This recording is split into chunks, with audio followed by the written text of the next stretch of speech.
Welcome, ladies and gentlemen, to yet another exciting episode of the Vinnie Eastwood Show, broadcasting from New Zealand. The fabulous, fluoridated capital of Auckland is what I choose to call home, on the Fukushima-irradiated coastlines, where everybody has a part-time job as an incandescent light bulb and you can't see the stars at night, not because of the fog, but because of the light pollution, because everybody glows in the motherfucking dark. Okay, and my very special guest today is Lorien, who's a super soldier, experienced person, and I'll let her introduce herself. Lorien, welcome to the program. Oh, Vinny, thanks so much for having me on today. And, you know, I don't think I'm an actual super soldier, because if you get into the definition of super soldier, I don't quite cut the mustard, because I wasn't in the military and I wasn't used in any program where they enhance my bone structure or put nanites in me or use me for any kind of black ops or did anything like that I know of. Oh, this is why I said super soldier experienced. I am. I'm a super soldier experienced ringleader.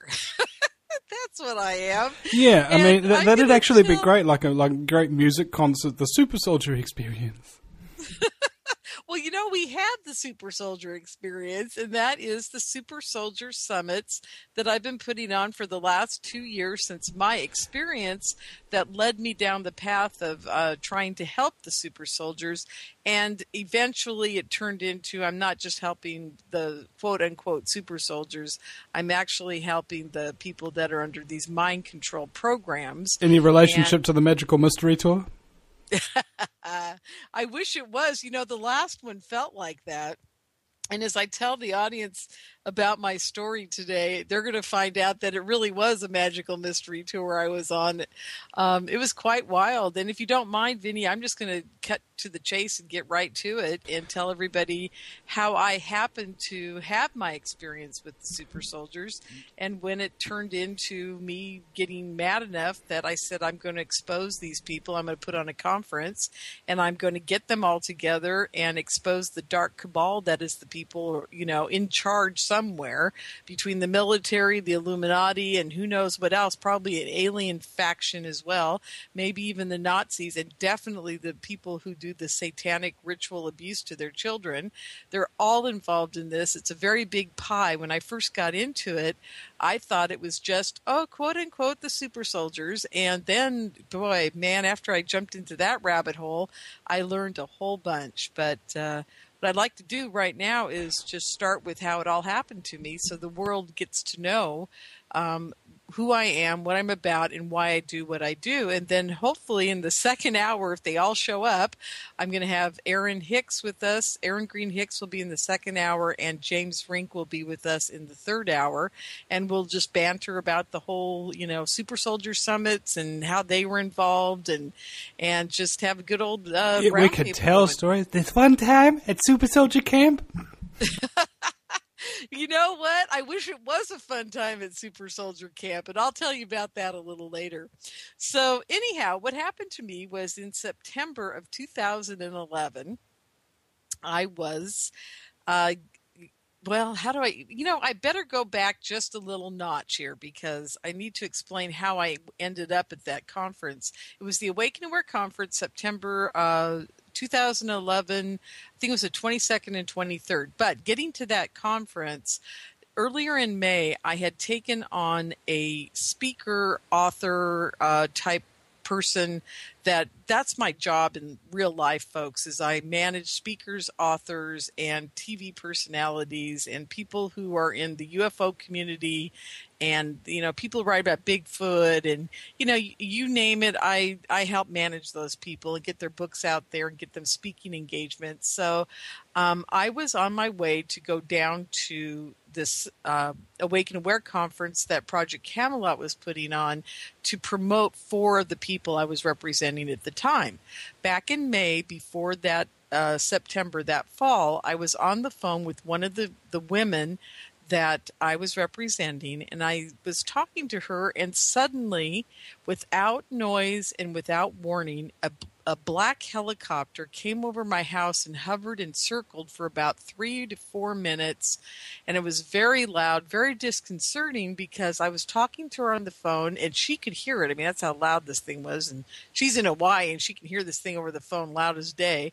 And I sent my roommate out to see what color it was because I couldn't see it. All I could do was hear it. And he went out there and said, yes, there's definitely a very low. He could even see the guy sitting on the side of the by the not the navigator, but in the doorway.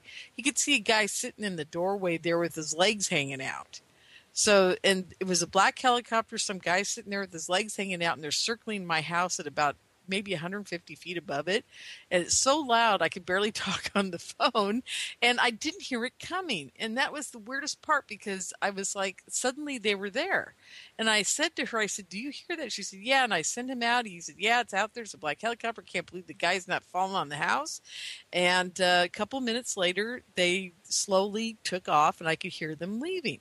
So I thought that was very interesting. I had just made my mind up that day, pretty much during that phone call with her, that I was going to start putting on some more radical conferences. I wasn't sure what they were yet. I wasn't sure how I was going to do it. I was just producing UFO Con in San Francisco at the time, also besides managing speakers and authors.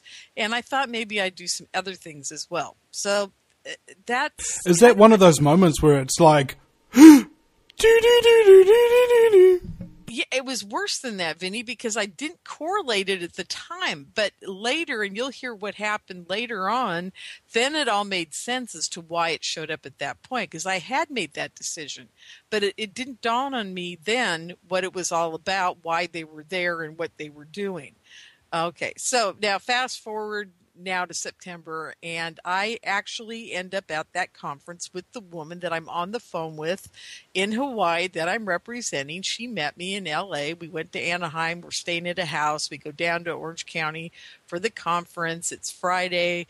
We set up our table because I have a table out in the lobby as a vendor, and Carrie was kind enough to, give me a table because she wanted to talk to me about some of the people that I was representing. So she said, yeah, bring your stuff down, promote them, and we'll talk. And so it was great.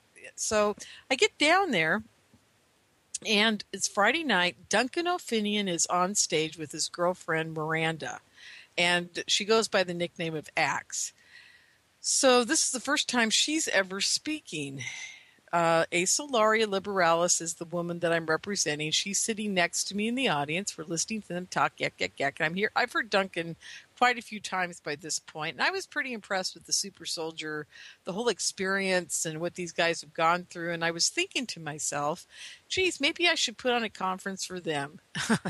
God, in hindsight, I wish I had never had that thought, but that's what I'm thinking. It's Friday night, and I think, God, I wonder why no one else has ever done it for them, because there are quite a few of them, and I wonder what's going on with that. I think I'll do that. So while I'm listening to this presentation, Miranda says, oh, yeah, and there's this thing, I hear a voice screaming in my head all the time in the back of my head. It's not in the forefront. It's always there in the back. And I look around the room, and I'm looking, and nobody else is reacting. And I'm going, that's odd, because a few years earlier, I had noticed that for 20 some odd years, or not a few years earlier, I had gotten rid of the screaming in the back of my head and had it been there for 20 years. So I was like, oh my God, that has been happening to me most of my life. And because in my 20s, I started meditating, and I was always hearing the screaming in the back of my head. And I thought, oh my God, this is really weird. I don't want to know about it. And I pretty much, during the day, it would not be a problem. I would never hear it, blah, blah, blah. And then I'd fall asleep. And just at that point where you're falling asleep, I would always hear it. And I'm waking up in the morning, and I would hear it. And I always thought to myself, well, that's odd. It must be some kind of psychological thing that happened to me as a kid that I don't remember. Maybe it was when I was getting my tonsils out. Maybe it's when I was a kid and I ate rat poisoning and I was in the hospital. Maybe it's just some kind of leftover residual psychic scar, a psychological scar. So I'm thinking, okay, that's got to be it. So I never paid much attention to it until that moment in 2011, sitting in the audience going, I wonder if that has something to do with what was happening to me. Now, I have to also specify that I had stopped hearing that voice a couple years before this event happened, when she was talking about the voice in the head screaming. And I don't know why it stopped. It just stopped. And I'm very grateful that I don't ever hear it anymore. And it's just wonderful. But anyhow, so I said to my friend, I said, ooh, that's really odd. Have you ever had a screaming in the back of your head? And hear a voice in the back of your skull screaming? She said, oh, no, I've never had anything like that. So I'm thinking, oh, God, I wonder how weird that is. And then it's over, and she says to me, oh, I really want to talk to them. They have some answers to something that I know that they can help me with what I'm doing my research. And I said, I don't really want to talk to them right now. So by the time the speech was over, I'd gone from, oh, I really want to help these guys, to I'm not sure I ever want to talk to them again or to them ever. And she's like, oh, we have to talk to him. I said, no. So I said, let's get out of here. So it was the end of the evening, and I just basically snuck us out of the place and got us out of there before we ran into anybody. And it was great. Went home Friday, no problems. Went back Saturday and listened to a full day of people talking. And she kept coming back to the table going, I really want to talk to Duncan and Miranda. And they were really busy all day, and she could never get to him. And she said, we've really got to talk to him. And by that time, I had time to sleep on it. I was thinking about it, and I thought, you know what, maybe I will do a conference for these guys. So I found Aaron McCullen that day, and I went up to him and his wife and their beautiful dog. I love their dog.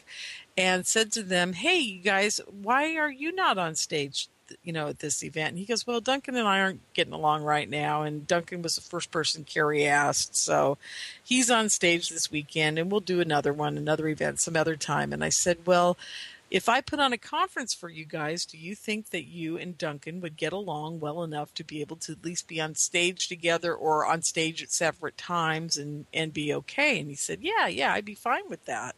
And I said, great. Well, and it kind of sparked me, and I thought, well, maybe I should do a conference for these guys. No one else seems to be picking up the mantle. Maybe I'll do it. So I told them to that effect. I said, let me gather up other people and see if I can do something, and we'll talk more. So that day goes by, and it's the end of the night, and I'm still having a queasy feeling about talking to Duncan and Miranda, even though I know I have to at some point. And Asa Lauria again says, we've got to go talk to him. We've got to find him. And I said, nah, let's do it tomorrow before we leave. So I pack up our stuff, and I'm running out the door. And again, I'm trying to sneak out of the place. And we go around the corner of the building away from everybody. And lo and behold, who's standing right there smoking cigarettes by the trash can is Duncan and Miranda. So we run right into them.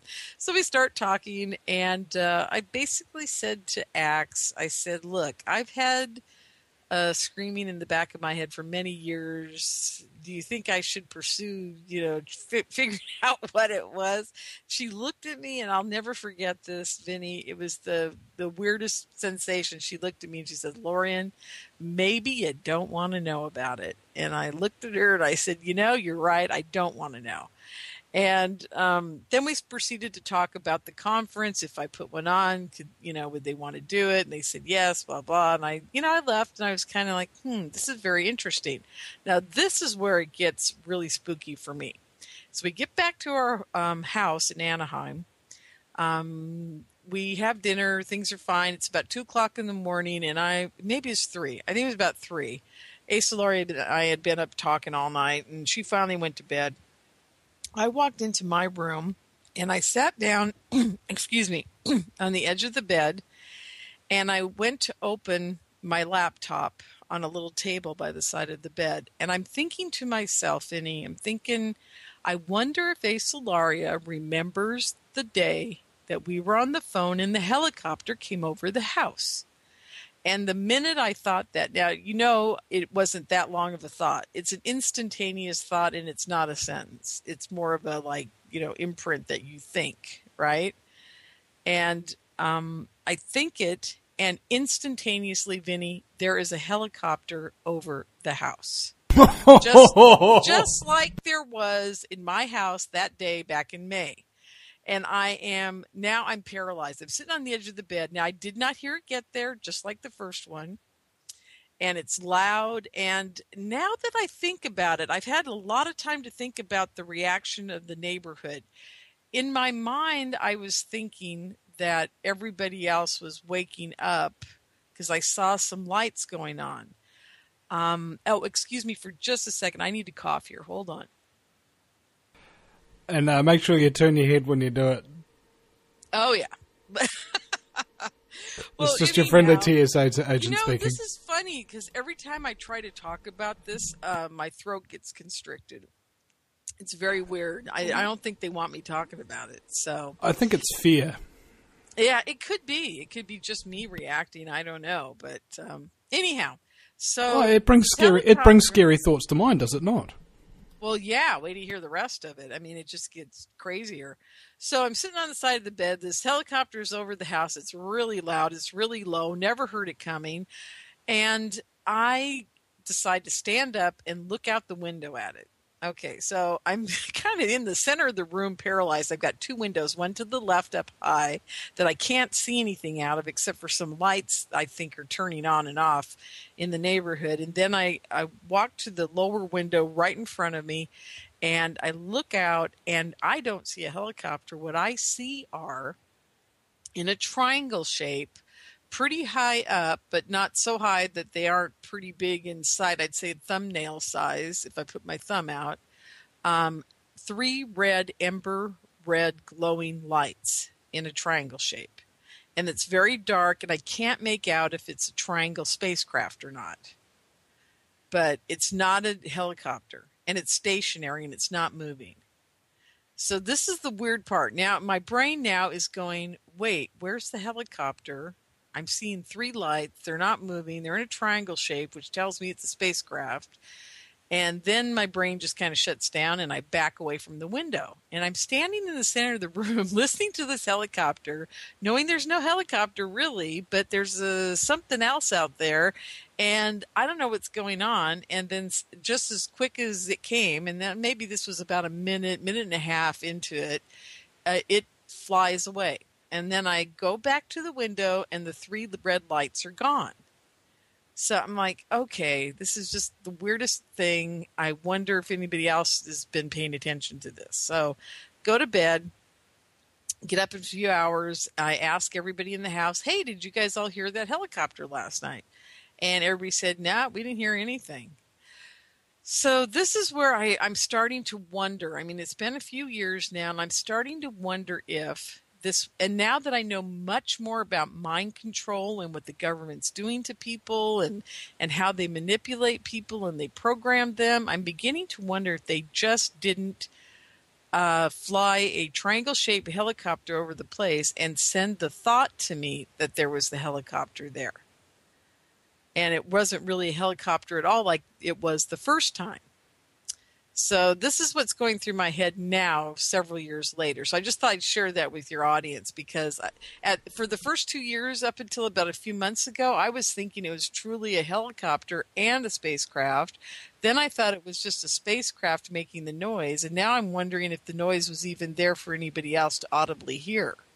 So I'm taking it all, many levels on this. So people understand how complex this really is getting. Well, in essence, that's why it's so confusing, and things that are confusing that you can't make sense of can be quite stressful. Yeah, I mean, they really do freak you out. I mean, it's like, and believe me, once it happens to you, you never forget it. You spend the rest of your life trying to analyze it and find an answer.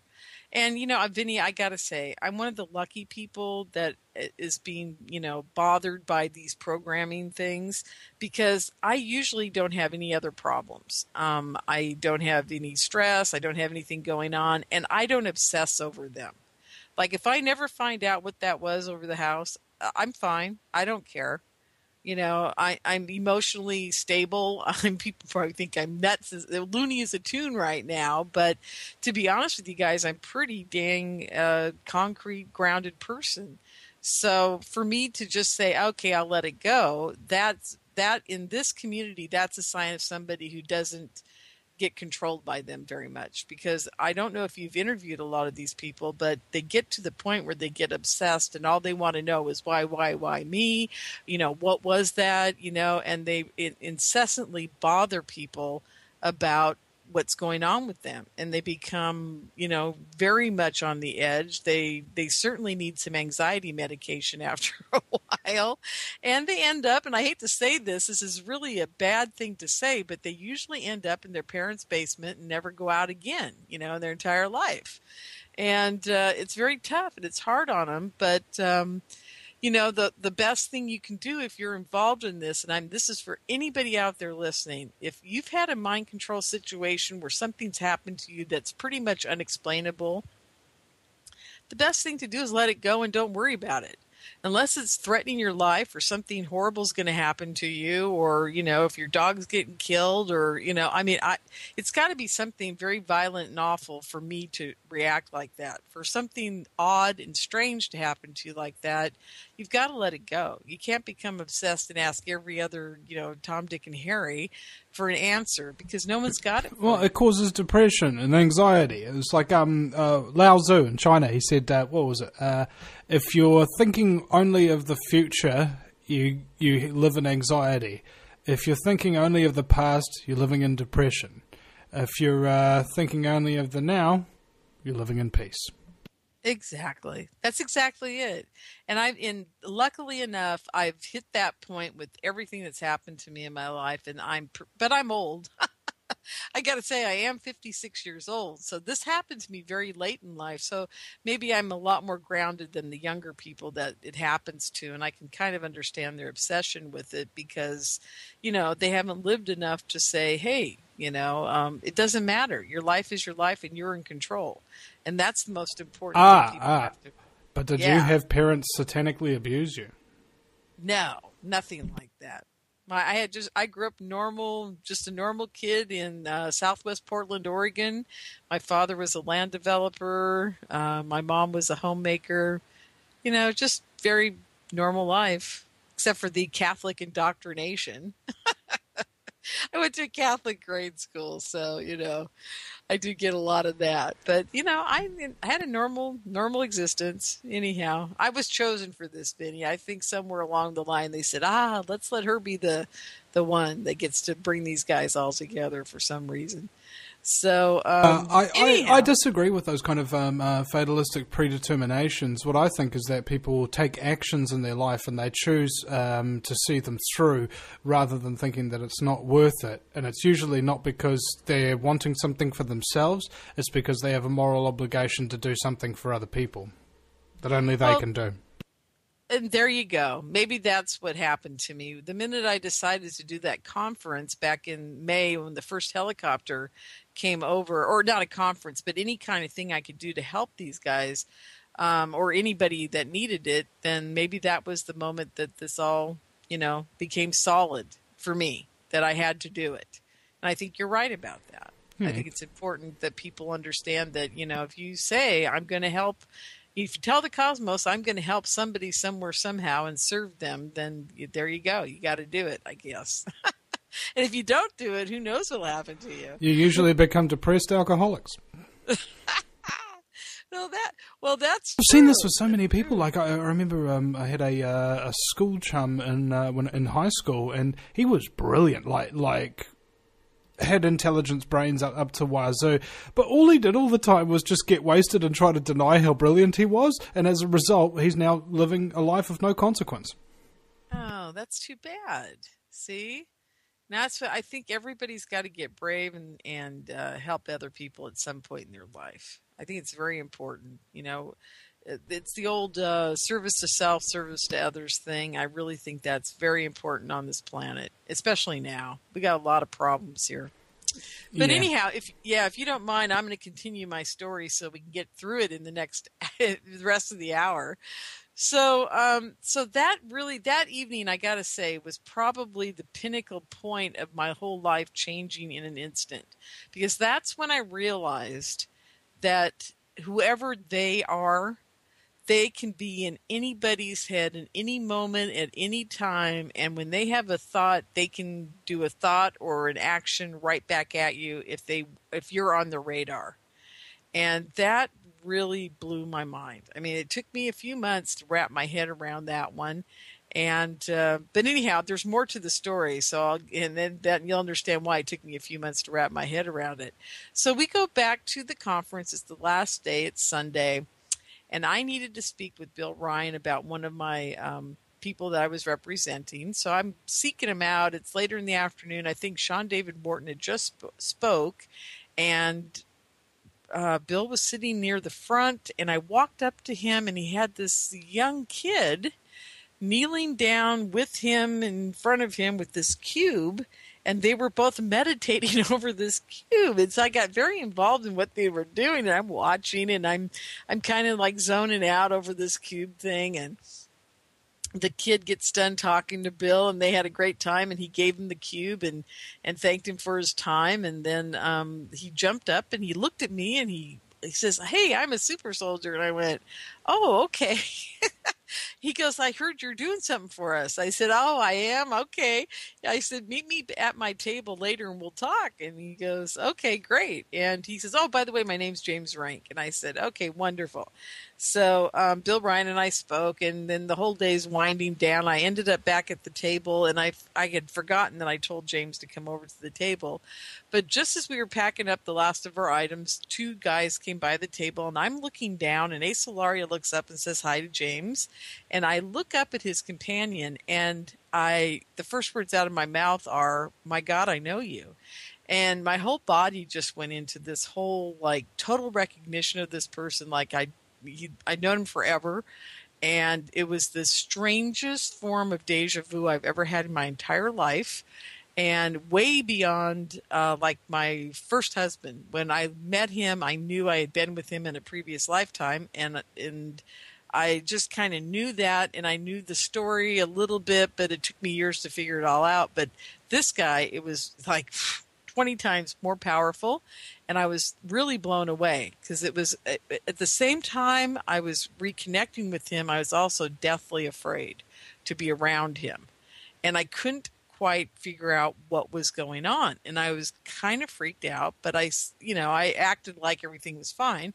And he introduced himself, and he says, "Hi, I'm Max Spears." And I said, "Oh, well, okay, great to know you." I said, "Do you remember me from anywhere? Have we met?" And he goes, "No, not that I know of." But he goes, you do look familiar in a weird way." And I said, "Yeah, okay, cool." And I just let it go. And then we spend another couple hours with them, and then we decide to go back to the house for dinner together. So we end up at the place till about 3 o'clock in the morning, had a great dinner. We were talking all about super soldiers, and I promised the two of them that I would put on a conference for, well, at that point it was James Rink, Max Spears, Aaron McCollum, and Duncan O'Finian, and Axe, Duncan's girlfriend. So I had 5 people already in the conference to speak.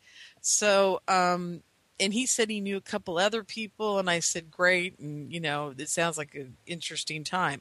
But I must tell everyone, during that conversation, a lot of Nazi information came out, a lot of satanic stuff came out, and every time Max would start talking about this, I would get sick to my stomach. I could barely eat dinner that night, and I was feeling weirder than I felt, and I can't even describe it. It's the only time I've ever felt like that, and it was just strange. It was like I was sick and happy all at the same time, that I found this person that I had lost, but sick at realizing what had happened to me or something. I couldn't even place it.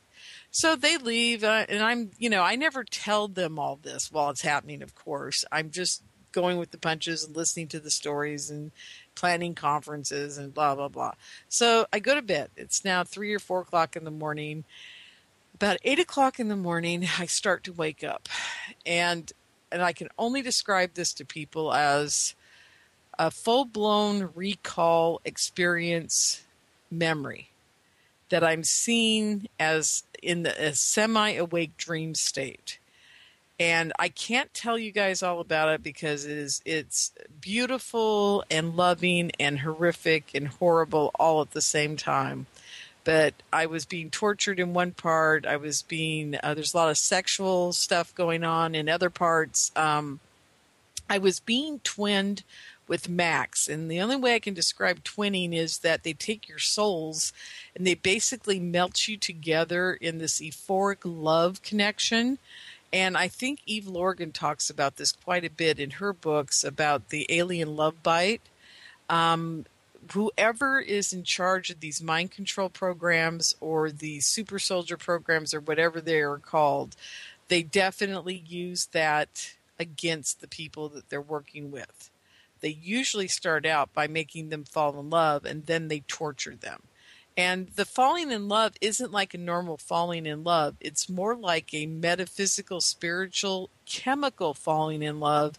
And since this whole experience happened to me, I have figured out that they use our endocrine system, all of our, hormones and what have you, just like you're playing a fiddle, to make us do their bidding. And I'll go into that much more in detail in the next hour with Aaron.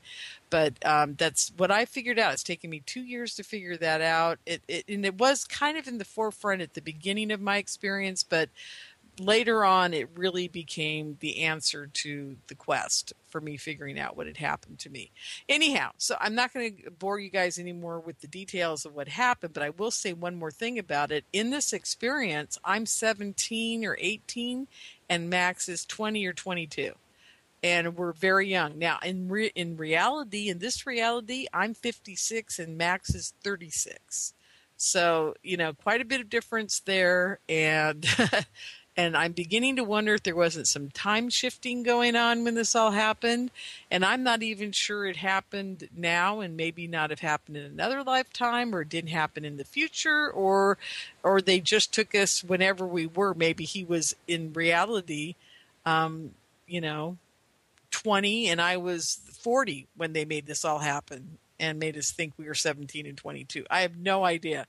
But I came out of it and I was so upset, folks. I mean, I never cry. I mean, I do cry once in a while, but I don't cry like this. I went into a 3.5 hour crying jag over the whole experience, because it was love, it was torture, it was happy, it was extremely sad, it was everything horrible and loving all in one, and I've never experienced anything like that. And God forbid anybody have to go through that kind of recall memory, because I'm not, like I said, I'm not sure it was all real. But after I came out of it, I got my senses together, and I drove Lorien and myself back to San Francisco, where I live.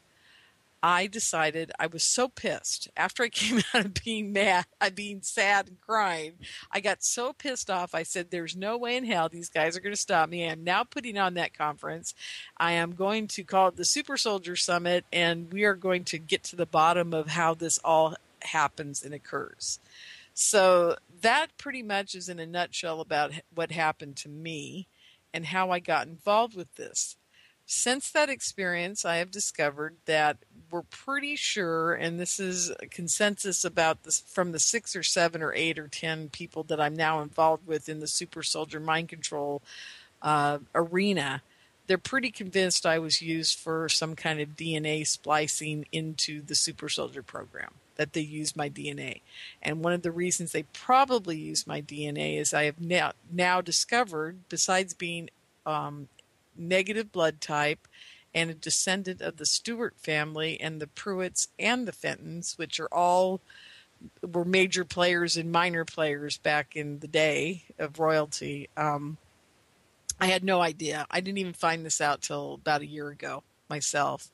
And the fact that since I was a kid, I've been pretty psychic, and they're all thinking that that's probably the reason why. There was one day, and I don't know, Vinny, if you know this story. I may have told you about it on the last time I was on, but I don't think so.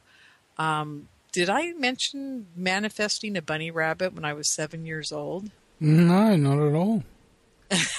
Okay.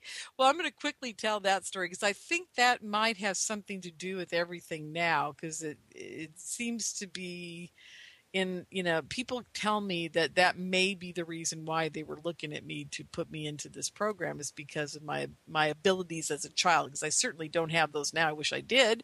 I wouldn't be paying rent. I'd be manifesting money left and right, and I'd be in the Caribbean somewhere. But what I did is I went to the state fair with my grandparents and my two younger sisters, and we were at the 4-H. I don't know if they have 4-H down in New Zealand, but it's where the kids, they raise their animals on their farms, and then they all get together at the state fairs and get ribbons for the best animals. Do they do that down there? Yeah, I think they do. We call them P&A shows, or farm shows and things of that nature. That's kind of what you're talking about. Guys with the biggest pumpkins, biggest balls, that kind of thing. Exactly. Okay. Yeah. At our state fairs, we have, competition for the 4-H kids about who's, raising the best livestock, or, whatever you're doing. So anyhow, the bunny rabbit I fell in love with, we walk into this area, there's like 50 cages of bunny rabbits. I fell in love with this black bunny with floppy ears, and he'd won like first prize, and he belonged to this brother and sister. I remember that. And they let me hold him. I just sat down and held him for a half hour, and I just fell madly in love with this rabbit. I wanted him so bad. My grandparents came up to me and said, "Oh, you can't have him. He belongs to them, and he just won a prize. He's got to go home, blah blah blah." So I'm very upset. But instead of crying, I start saying, "Well, I want a bunny. I'm going to get a bunny, and you guys are going to give me a bunny." I kept just saying, positive affirmation type of things. I don't know why I did it. I was only 7, but instead of crying and having a fit, I just kept saying, "Will you get me a rabbit?" I just kept bugging him about it. And all the way home in the car, and now you got to remember, this is back in 63 or 64. There are no seat belts. You're not strapped in the world is going to fall on you, and, you're going to get in a car crash in a minute. That was the days you could lean over the front seat of the big car and talk to your grandparents while they're driving. So I kept saying, "Will you get me a bunny rabbit? Will you ask Mom and Dad to get me a bunny rabbit? I really want a bunny rabbit." So I sat there and I prayed. I prayed for about the last 4 miles going home, and I sat there with my little hands folded, and I remember thinking, "I love that bunny rabbit so much. I wish I could have that bunny rabbit." And I kept thinking that and thinking that. We got to the driveway of the house, and it was a farm road, and you got to go up. We had a big gate in front of it. My grandfather gets out to open the gate, and he opens the gate, and what's sitting there but the exact replica of the bunny I just left, sitting right in the middle of the driveway. And my grandfather... He went pale. He's looking at my grandmother. They're both looking at me. My two sisters are screaming, "There's the rabbit." And everybody's all happy. But my grandparents are just like, "What? How did this rabbit show up?" The same rabbit, same kind of rabbit, same color rabbit in the middle of the driveway. And it's not running away from anybody. So he picks it up and he gets in the car and he hands it to me. He goes, "I guess this is yours." And then he looks at my grandmother and says, "Looks like I'm building that hutch after all." It was quite comical now that I look back on it. So for 3 months we had the rabbit. My grandfather had to build the hutch, and I was out in the yard playing with it one day, and 2 kids came up our driveway. They saw me playing with the rabbit, and they said, "Hey, that's our rabbit." And I said, "Are you sure?" And they go, "Yeah, we lost it about 3 months ago." And I said, "Oh, well, yeah, here, go ahead. You can have it back." So I gave it back to them. I had done my rabbit thing. I was quite content. But the moral of the story is that it appeared when I wanted it to and how I wanted it to. And it took me up until I was 53 years old to figure out that people could actually do that kind of thing if you're doing it from a place of pure love and pure, just... It's got to be pure love. I don't even know how to describe it to people, but it's a place where there's no ego involved. There's no need involved. There's no money involved. There's no, it's just a place of pure innocence and love. And you can make things happen. You can also do it when people are very, very sick and you want to help them. And if they're deserving of it, if they've lived a good life, and I think if they're good people, usually they can accept that kind of love and connection, and it can heal them. I've seen it done before. But that's another whole story for another day. But the whole bunny rabbit thing really has come into play for me as an adult now at 56 years old, because if I hadn't had that experience then, I would not be able to understand what the evil people out there are trying to do to all these people through this mind control and everything. Not because, folks, anybody can do that. Anybody, what I call anybody can manifest the bunny. Anybody can do that, and that's what they don't want you to know. They don't want you to know that you're that capable spiritually of changing the whole world and changing yourself and changing the life around you. And that we can have anything we need. It's like The Secret. Remember The Secret, Vinny? That movie that came out and everybody was trying to do it and they could manifest anything at any time, supposedly. Yeah, that's what I said. Because, the reality to that is it didn't work. Nobody was able to manifest a squat. And it's because they weren't doing it from this. And that, ladies and gentlemen, is the big secret. That The Secret doesn't freaking work. Exactly. The Secret didn't work. And it was because they weren't coming from a place of pure spiritual innocence. And I really believe, if you've seen the movie, Taken, with the little girl who, with Liam Neeson, I don't know who you are. But I have a certain set of skills, and you're going to die. Not that one, but that's a good point. No, it's the one, I think, where the little girl is finally the last descendant of this whole family of abductees. And there is a big commotion where she's in a house and all these UFOs are descending upon the house and fighting with all the evil military guys and everything. And then they realize she's creating it. It's not that there's evil aliens there. She's creating all this because she has the ability to tap into their minds and make them believe that's what's happening around them. See, that's how capable we are. And that's what the evil people don't want you to know that you can do. Yeah. And you really have to do it out of a love and a giving and a soulful place. You can't do it out of evil, greed, and horribleness, It just has to be very naive almost. Naive and loving. So anyhow, that's what happened to me. And that's how I found out I was part of this whole, cabal of super soldier stuff going on. But what's interesting about it all is that I'm not one of them. I am maybe they call me the den mother of the super soldiers. And I just laugh because, they all find me now. It's very weird, Vinny. I'll be sitting here. It's you're going to need to get yourself some Native American headdress to put on before long. I know. I'm going to have to do something. You know what I want to do? I want to get a commune going, and I want to wear my robes and walk out in my goddess outfit. Something like that. You're going to have like an Elvis impersonator dressed up like a Native American Indian chief going, hoi, hoi, hoi, hoi. Oh my God, would that be funny?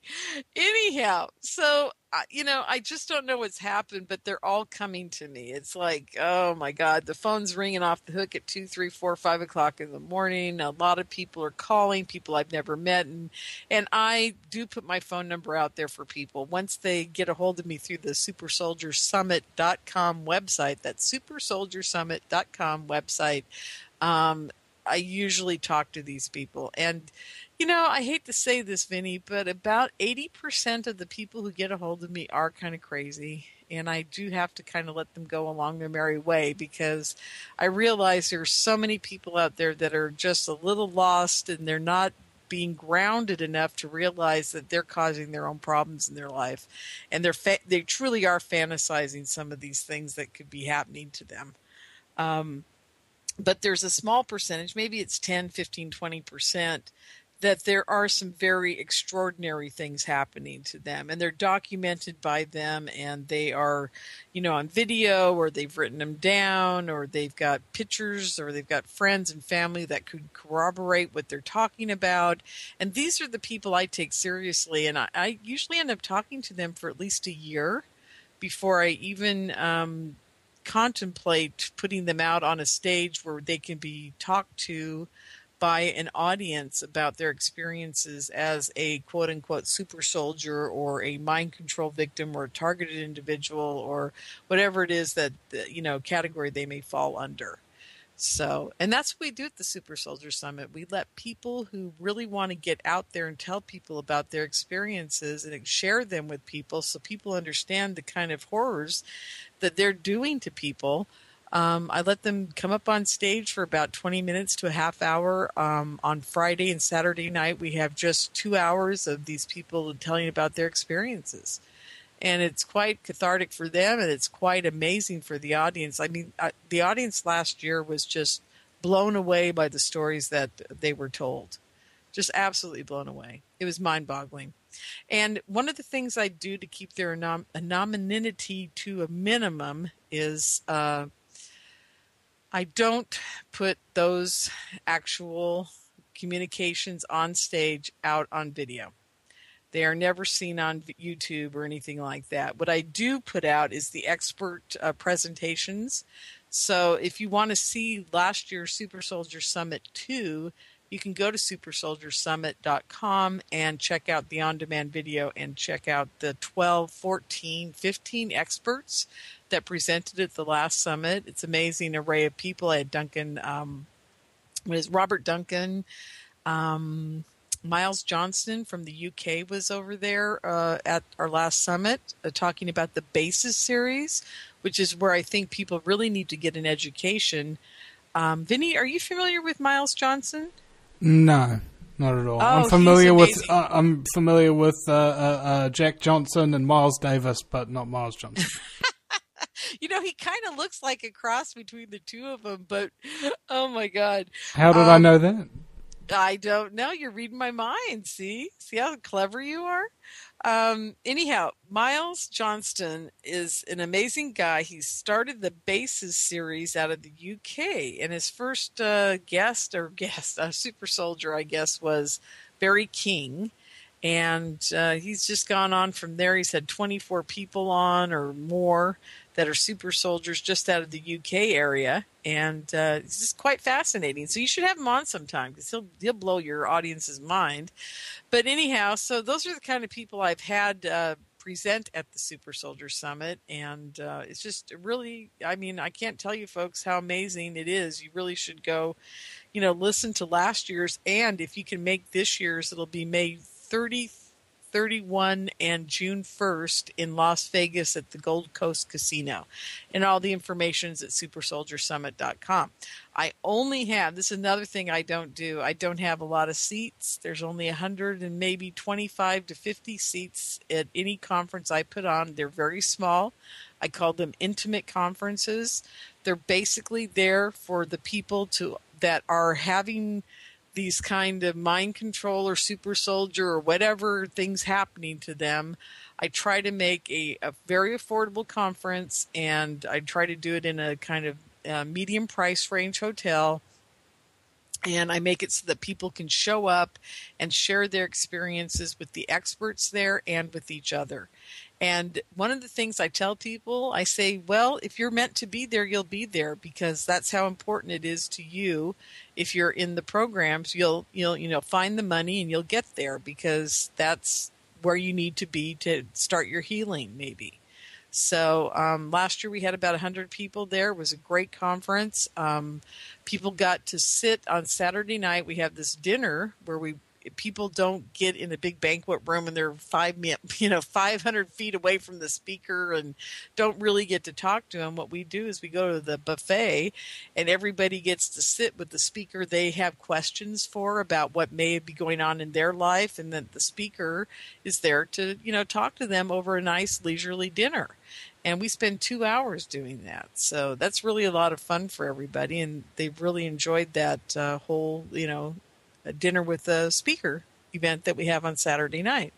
So, we have lots of ways for you to meet people and maybe get some answers that you need, maybe get some spiritual help from a couple people there. We have some very nice and very thorough, I would say, hypnotherapists there that come and they offer their time and talent to help people regress if they need it. And yeah, so it's a it's a good weekend all the way around for anybody that needs that kind of exposure. So I do think that these are the most important parts of raising international consciousness, more or less, is that you get the people who are already affected in both the most gifted and the most terrible ways together. Because I think it's when you bring out the exceptional people and you get them together that you create something that none of them, no matter how hard they try, could have come up with on their own. Oh, exactly. Everybody that was at the last summit that spoke came up to me afterwards, Carrie Cassidy included, Melinda Leslie, Robert Duncan, Miles Johnston, everybody came up to me and they said, Lorien, the information I learned at your conference this year will stay with me for the rest of my life. It was information that I didn't even know was going on, and I didn't know how evil these people are that are actually, perpetrating this upon these people. And I just had no idea they were that powerful. And it really made me, as a speaker, have to step up my game, because now I know that I'm actually in a battle. Up until that point, most of them had just thought they were telling people their stories and what they were doing.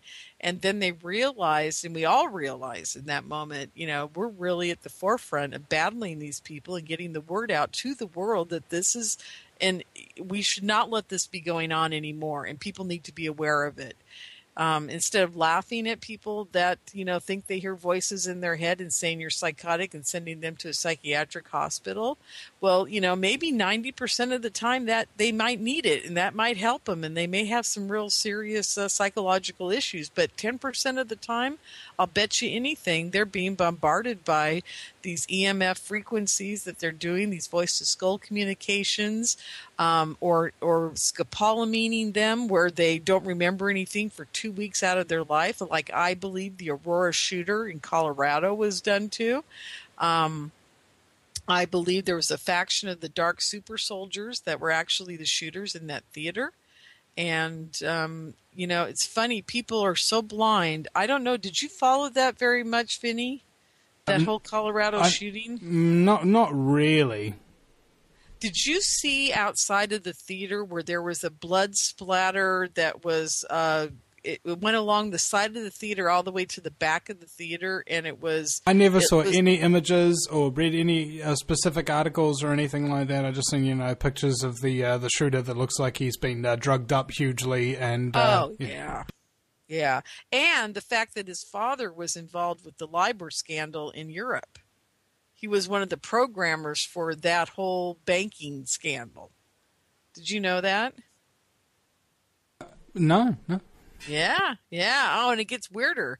One of the guys that was, was it the Boston bombing or the Sandy Hook? Boy, I can't remember now.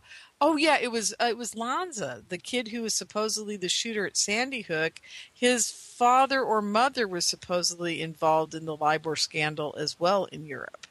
So, there's 2 shootings with 2 people that are involved as programmers or, CEOs of corporations that are involved with the whole LIBOR thing. I thought that was very coincidental. Nothing happens by chance when you get to that powerful level of money transactions. I hope people realize that. And, if you especially if somebody can make something off it. Oh, yeah. We're talking billions were at stake with that whole LIBOR scandal. So, when they set people up and they aren't playing ball the way they want them to play, I think the kid in Colorado was their number one prime example to anybody in a high CEO position or a high computer tech position that says to them, you mess with us, we're going to take your kids, we're going to scopolamine them for a month, and then we're going to take them and use them to shoot up a theater. And if you don't play ball the way we want you to, this is what's going to happen to you too. And I think it was a prime example to all of them what they could do. At the same time, they used it as, gun control here in America. So, it served 2 purposes for the evil cabal. They got what they wanted. They got everybody scared at the higher level of the pyramid. Maybe some of them were starting to buck the system. I don't know. But it seemed to me it was put in play just to get them back under control again. So, I mean, that's just my observation as a concerned citizen and a person who's involved with all the mind control. It sure seemed that way to me. So, Lorien Fenton, ladies and gentlemen, is my very special guest. You're listening to the Vinnie Eastwood Show. We've come to the end of our first hour now. Bear in mind, this is a listener-supported broadcast, and we will be back in the next hour with even more content for you and even more super soldiers. Das Obersoldat is German for the super soldier, ladies and gentlemen, yes. And they also wear dust boots. And we'll be right back. Welcome, ladies and gentlemen, to the Vinnie Eastwood Show. It's the lighter side of genocide, because in a world so full of chaos and madness, if you lose a sense of humour, you go friggin' nuts. And my very special guests are super soldier consorts of sorts. We have James Rink and still the magnanimous, lascivious, and altogether delicious Lorien Fenton. oh, thank you, Vinny. I really appreciate you having me on the show today. I have never been called all three of those things in one sentence, so I really thank you for that. And let's see. Well, we kind of left off in the last hour with all of my stories from my youth and the bunny rabbit appearing and why I think that the whole super soldier cabal may have tried to use my DNA. If indeed they did, we don't know. But I'll tell you something very interesting. A lot of the young super soldiers that could be my children do look a lot like the people in my family. And what's even more uncanny is that they have all their mannerisms. I mean, it's just odd. I see Erin Hicks, and she looks a lot like my sister, and she acts like my sister. It's really weird and uncanny. And then Alara Blackwell, she is just like my other sister. It's like I'm hanging out with people in my family when I look at the two of them, and it's very weird. It's a weird sensation. I get around them, and I know they feel it too. They feel like we're somehow related, and I don't know what who knows? Maybe you got kidnapped and they sampled your DNA because of your powers and so on and so forth, and they hatched a couple of them. That's what we're all thinking, because it's like they like to. This is very odd. I used to be in the dog breeding when I was younger. We had a show dog, a Doberman Pinscher, and I learned about breeding dogs. And one of the things you have to do is you have to kind of go out of the branch a little bit to strengthen the whole line.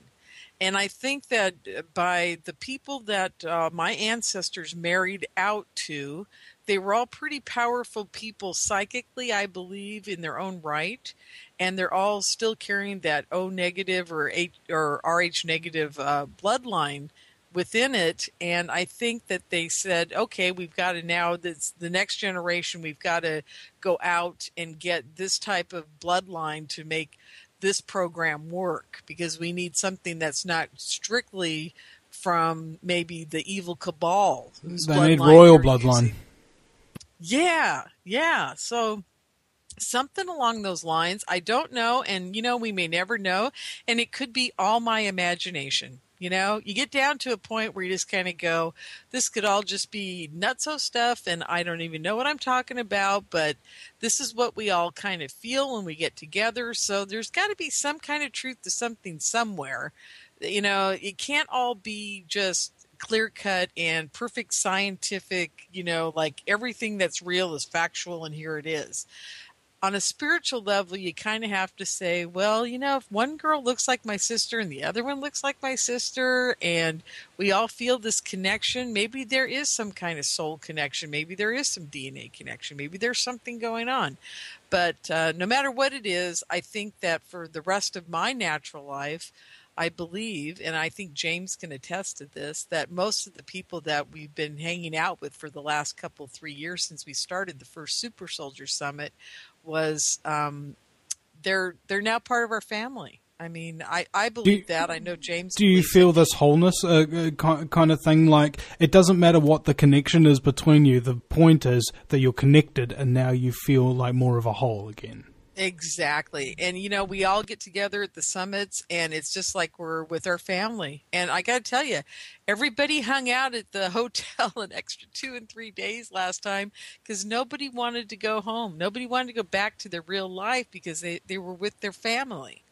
And it's a very spiritual, deep connection. And it may even just be as simple as people that are being abused and victimized by the evil cabal that I really believe is out there. And that's another thing, Vinny. Until I was 53 years old, I was a hippie chick. I believed in aliens, and I was running around doing UFO stuff. And I've never seen an alien. I've never seen a UFO until that night. I think I saw one. But I was Lorien, very much just kind of, knocking boots and having fun and just being a good old gal. And then this happened to me, and I really believe in evil now.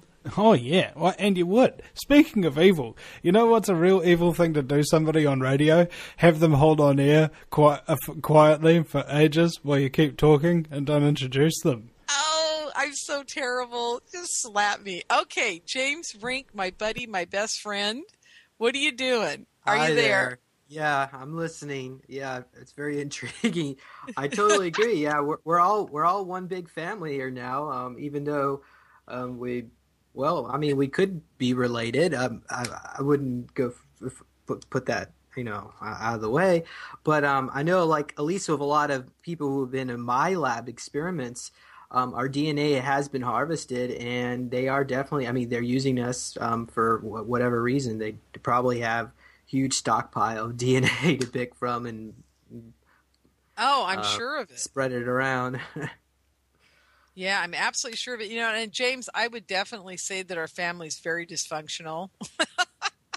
At least let's see, you and Tyler, Alara, I would put Solaris in that group even more. Joanne Richards, you start rattling them off. There's about 12 or 14 of us that all pretty much have found each other. And there's always one or two in there that are fighting with each other, and they'll call me and they'll say, why is so-and-so not talking to me? And then I'll have to call the other one.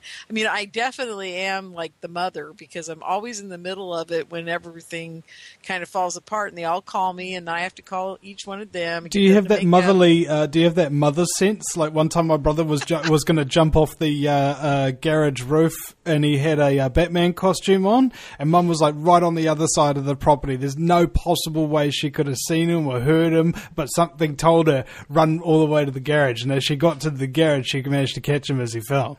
Oh my God, wonderful. Well, it's interesting that you say that, because every once in a while I'll get these twinges that they're calling me. I'll hear it in my head. It's like they're saying, I got to talk to you. And I will call them, or they'll call me within 2 minutes. 2 or 3 minutes. It's just like I'm hearing it before it happens.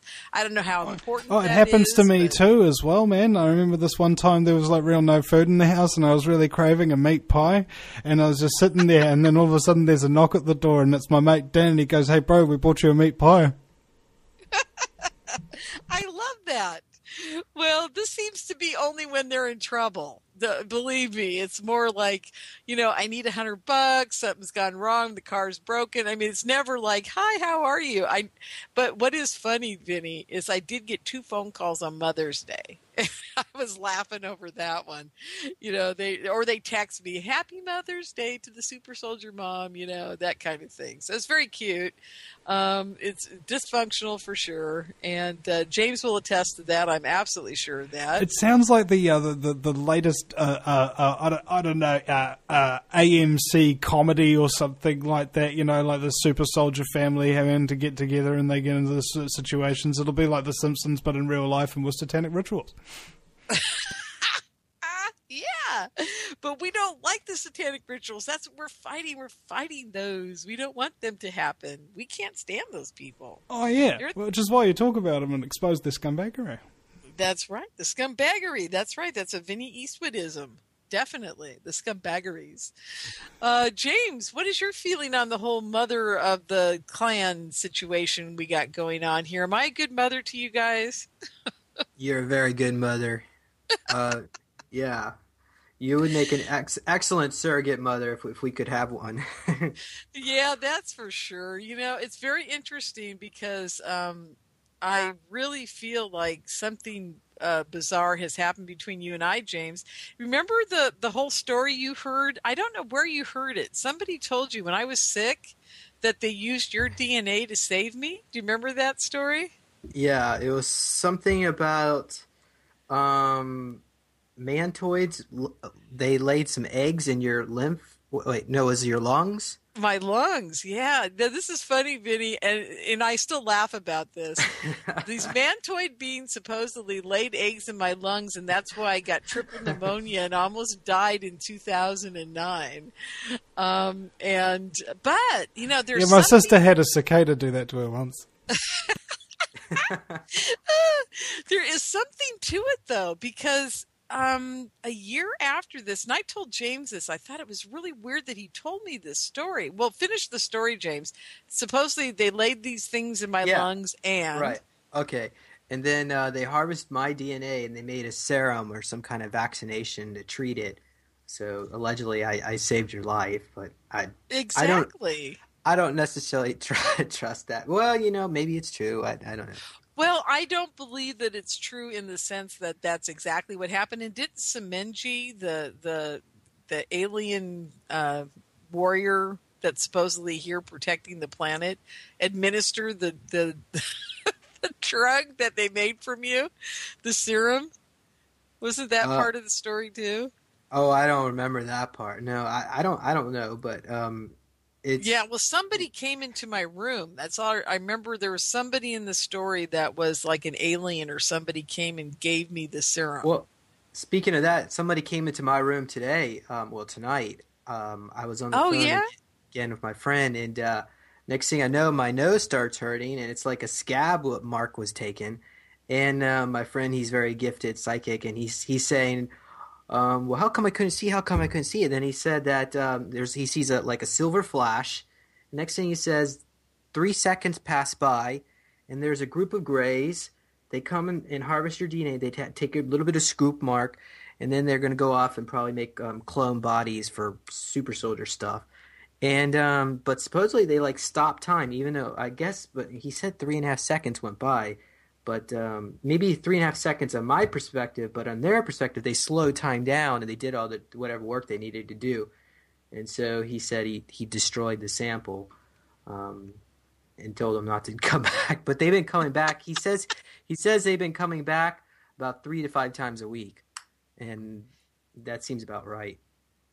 Well, you're a unique situation within the super soldier community, and I'm going to tell the audience a little story that I found very intriguing because, James he has these, what I call fantastical stories, but just like the story about my lungs with the mantoids laying the eggs in it, I always feel there's a bit of truth into part of it because he may be looking at it from a more psychic standpoint in a lot of cases, which you really can't always get the actual hard facts out of.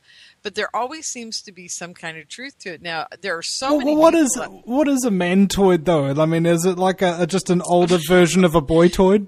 No, it's actually an alien, and they're the mantoid aliens, and they're the taller ones that look like the praying mantis, if I remember correctly. Yeah, and they're not very nice.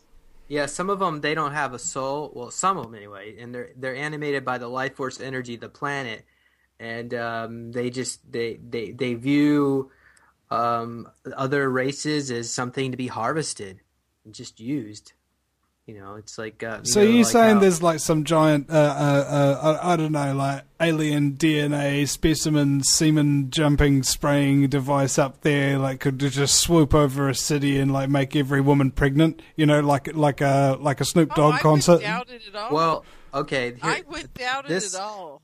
This was from a remote viewing session. Well, actually, I was describing my friend some like this flash of a memory I had, and basically, I was walking down a long hallway in a very advanced city. It almost looked like Coruscant in the Star Wars movie with the spires and the huge buildings. And apparently, this was Orion Prime in the Draco homeworld. and I was sent on a mission, and I had a piece of paper in my hand, and I was reading it, and it was basically a list of all the secret projects and what was going on here on planet Earth, and it had like a list of how many spaceships the Cabal had, which is about, I think it was about 250. It had a list of how many Greys clones were being delivered to the government, but to the Cabal, about 100,000 annually, and of course they would drop dead. And what they would actually do with these Greys is they had a receptacle inside of them that would go to a male and take the semen, and then it would store the semen inside the receptacle. Then it would go to a female and insert it. And so they were going around doing all these genetic experiments on people unknowingly. And of course, they were also doing it. These Greys would inject viruses and nanobots and stuff to mind control people, or mutate their DNA or kill them if need be. Wow. Well, see, now that's what I like about you, James. You tell exactly what you're going through and what's happening, and what a lot of people want to poo-poo what you're having to say. And my biggest goal is to get us taken seriously, for what we're doing. And I got to tell you, Vinny, a lot of what James has had to say is being reported by other alien encounter, people like Melinda Leslie. I mean, the list goes. Oh, it's the same deal, man. There's tens of thousands of testimonies that rival this. There's some kind of. It's either a shared experience that's totally so realistic and so visceral that people can't even tell it from reality, and they can't tell the difference between whether it was a dream or a memory, or it's real and this stuff is happening, and there's sophisticated devices and things of this nature which these advanced races have got to really mess with people's memories. And in some cases that's not even required, because a lot of these people wind up getting kidnapped by the military and enslaved and mind controlled anyway. Exactly. And what's interesting, Vinny, is that most of the people that are having alien encounters are usually the people being used in the super soldier programs, in the mind control programs.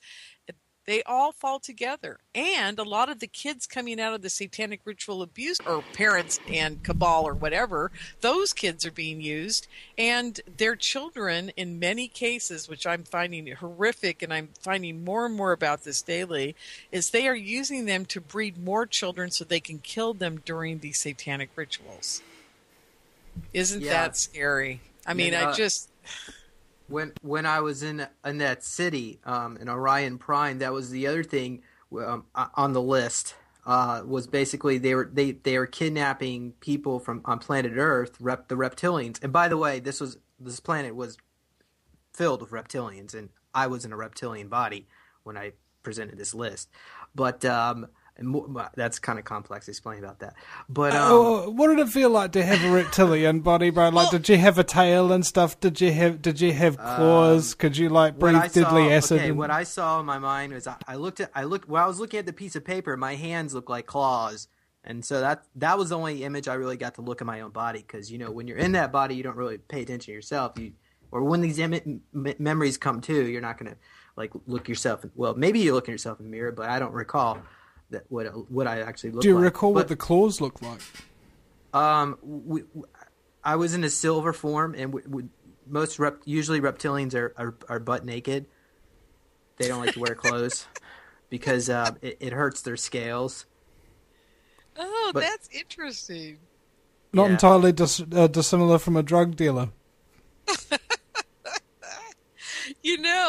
James, that is just so weird that you're saying this, because remember, and this is what I want to tell the audience. Now, James has these amazing stories, and I always tell him, I say, you just make us sound like a bunch of crazy fools by telling these stories, but in a weird sense, being the grounded one of the group, and I'm always trying to tell people, look, take us seriously. We may sound like a bunch of fruitcakes, but we really do have something going on here, or we wouldn't be talking about it, because it's touching all of our lives in a very real sense, even though we may have some, memories or what I call that they're letting us have these screen memories of stuff. Maybe they actually want him to see what they're doing up on this other planet. I don't know if the planet even exists or if that's what they're doing, but I've had an experience with James that really blew my mind. I was sitting at the registration desk, and James, you know what I'm going to say. I'm sitting at the registration desk at the Super Soldier Summit 2, and I see out of the corner of my eye that James is walking towards me through a doorway, and he's bouncing off of the wall, kind of, that is there. And not bouncing in a sense. He's leaning up against it, and then he'll lean away, and they'll kind of bounce back into it. And he looks like he is completely not here. Like he is being mind controlled or something's wrong. I looked up in the instant I saw him, and I went, what is wrong with him? And the minute I thought that, I saw one of his eyes, it would be his right eye and his right thigh, like in the Matrix, turn into pixelated versions of his eye being a slit like a reptilian and his thigh being kind of grayish red or brownish red and turning into scales and growing.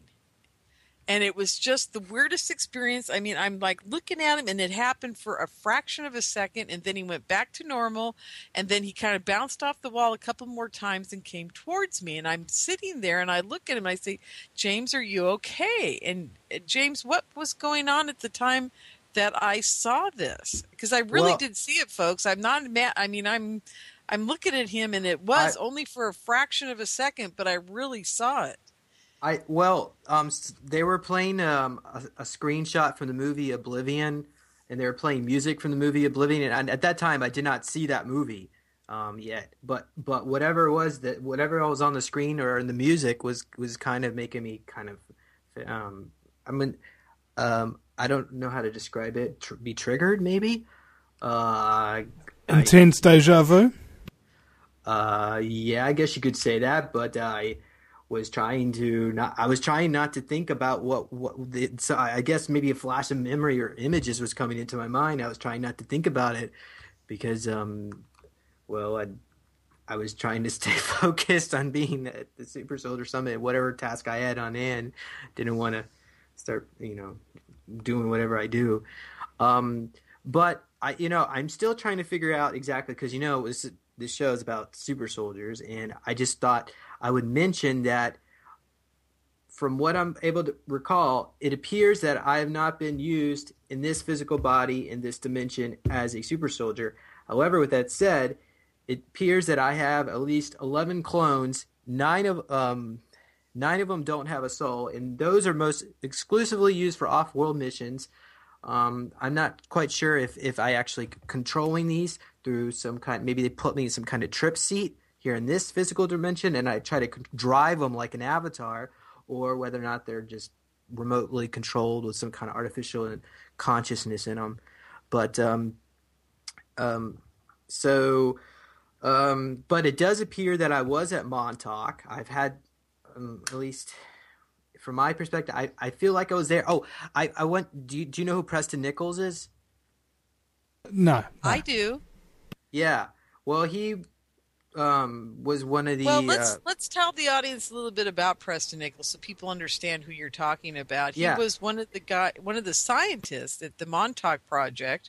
If it was for real, and folks, like I say, I never know if any of this stuff's for real or not. But apparently, Preston was there, and they did time travel experiments, but also experiments where they sent people to different dimensions, supposedly, and they used a lot of young boys in these experiments, but they were also supposedly working alongside some reptilians. And the famous story goes that Preston gave one of the reptilians antifreeze for your car because they used to like to drink it because it made them drunk. And this is one of the far-fetched stories that came out of Montauk. I thought it was Drano. Was it Drano? I thought it was antifreeze. Well, See, that's sure what I it was mean. Drano. That's how far-fetched the stories get. So, I thought if you wanted to hear Montauk, you'd go to Jamaica. Montauk. Hey, Mon, you gonna talk? Anyhow, yes, of course we got to talk Mon, because it's Montauk Project. Exactly. Well, like I say, the Montauk Project, I believe, happened. I think just like the Super Soldier program, that there is a very real 3D dimension to it, and I akin it to, and I tell everybody this, don't let these wild stories sway you and make you think that we're all nuts, because remember in the movie The Manchurian Candidate with Denzel Washington, the opening scene is that there's belly dancing, a lady with snake heads and all these crazies going on, and the screen memories that they give these guys so that when they get out in the world and they actually talk about this, people think they're nuts. So also there's the idea to actually implant false crazy memories so that when people they don't know the difference between what was what really happened and what's actually just a story that they've used their mind to fill in the blanks. Well, I'm glad you brought that up because at least I know a lot of people that have been involved in this, what they actually do is they put us into what is known, and it's called various things, a trip seat or a total recall memory boot up system or chair.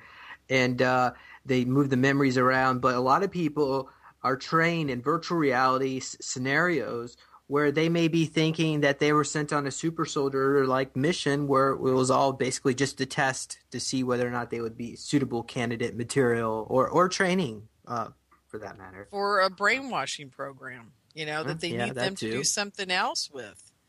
Maybe they need James to go off and tell his story in one area of town so they can go use somebody else to do the killing in another part of town for some reason. Who knows what they do? I mean, this is the part. It's actually. May I interject? And I want to put an observation upon you. Maybe we can't even project how bad, terrible, and deceptive they are because we're not as psychopathic. Well, that's the problem. In a nutshell, that's truly the problem. That is the conclusion I came to a few months ago. I was sitting here and I went, you know what? I'm never going to figure this out because I don't understand their motives. I don't even understand why they want to mind control anybody in the first place, let alone figure out why they're doing it. And I have no idea why they do this to use other people to kill other people. I can tell you this, though, that Colorado Aurora shooter, that poor kid, I really do think it was all about control of his family and showing the others in the evil cabal, this is what we're going to do to you if you don't play ball the way we want you to. I think it's that simple. Similar message that was being sent when they shot Kennedy from the front. Oh, sure. You got it. It's the same thing. They always want to show that they're in control, and however they do it to the best of their advantage, good for them, I guess. They're like the penguins off of Madagascar, You catch them in the middle of the act and all they do is wave their flippers and go, you didn't see anything. Exactly. But here's one thing, Vinny. My new pursuit on this is, why are they doing this to certain people, not others? And then why do they even need to do it at all? So now there you go. What's their bloodlines? I've seen that all of the super soldiers seem to have some kind of bloodline connection way back in the past or something of that nature. It's all there. It runs through families, whole families of people who get indoctrinated into the system, and you've got to somehow capture souls. I guess it is. It's otherworldly. Right, we're not talking about entities with earthly ambitions. Nothing like just as simple as money or power. Nothing logical. At least the people involved in the super soldier program tend to have a lot of reptilian genetics because they're looking for people. If you have the reptilian DNA, you have the strength that goes with it. And also, it does appear like maybe a mixture of Palladian as well, because the Palladian, you get the sensing and the feeling. So when you combine both of that with the strengths and the feeling, you have a really powerful soldier. Well, that makes sense, because that must be my Italian side. Just laughing. Oh, yeah. My God. Well, getting back to that whole thing about the stuff in my lungs, I want people to really understand. I don't believe it was, that alien. I don't believe it was any of that stuff going on. But I can tell you this: a year after I had that happen and I almost died, I end up back in the hospital again because they told me if you start getting a cold and you feel like your lungs are getting, something's going on, you get to the emergency room immediately because you could die so easily having had this once. So I get there and this doctor walks into the ER. I've never seen her before, and believe me, I'm a frequent flyer at this hospital. So she walks in, I've never seen her before, and she says to me, "Hi, I'm so-and-so." And I said, "Well, when did you end up here? Again, I've never seen you at the hospital." She goes, "Oh, I just got through with my Army duty, and I was at the CDC for a while, and now I'm here and back in Marin County and blah blah blah." And I said, "Oh, that's great." So she checks me out. She goes, "I don't think you've got it again. I'm going to look at your X-rays from last year when you were hospitalized, and I'll come back and talk to you." So she walks in the room a few minutes later. She's holding an X-ray from and it's printed on paper. It's not an X-ray, but it's a printout. And she's looking at it. She's kind of shaking her head. She's looking at me, and she looks up and she goes, "I don't get it." And I said, "What?" She goes, "Well, regular pneumonia is black spots on your lung where the fluid is filling in." And she goes, "Look at this." And I look at it with her. She goes, "It looks like there was popcorn stuffed into your lungs." And she's just talking to herself, and she says to herself, "Gosh, I've never seen anything like this. It looks like it was man-made." And I listened to that, and then she stops talking, and she closes the file, and she goes, "Oh, you're fine. Don't worry about it. Just go on home. Take, here's some antibiotics, blah, blah, blah." And I got home, and I got thinking, I thought, wow, that was the weirdest encounter I've ever had. Here she is saying that looked man-made. She'd never seen anything like it before. And I got to thinking, whoa, maybe that's why they put me in a room all by myself. Maybe that's why I was in ICU and they were wearing those bubble masks and nobody would come into the room when I was there. A lot of strange things happened during that hospitalization. Now, those were 3D reality things that happened. So the story about the whatever we called the mantoid or whatever laying stuff in my lungs, maybe that's a screen memory that James picked up on from maybe the CDC developing some kind of, weapon, and they wanted to test it out on somebody with my makeup or DNA to see if it would kill me in 2 seconds flat or if I would survive it. So who knows? Right. Yeah. Vinny, you are still there. Good. I was worried. I thought I put you to sleep. No. Oh, dear. Well, we're both drinking enough coffee to keep all of us awake here, so. It should be. I drink so much coffee, I had to come up with a new name for the kind of coffee drinker I am. I'm a caffeine. You're caffeine. I love it. Well, anyhow, so what do you think of that idea? Because I'm telling you, I think everything they do, they may mask it with some kind of fantastical story, whereas in actuality, they're just being very clinical and very scientific. Well, I think it's about, how there's like a spectrum between absolute truth and complete fallacy.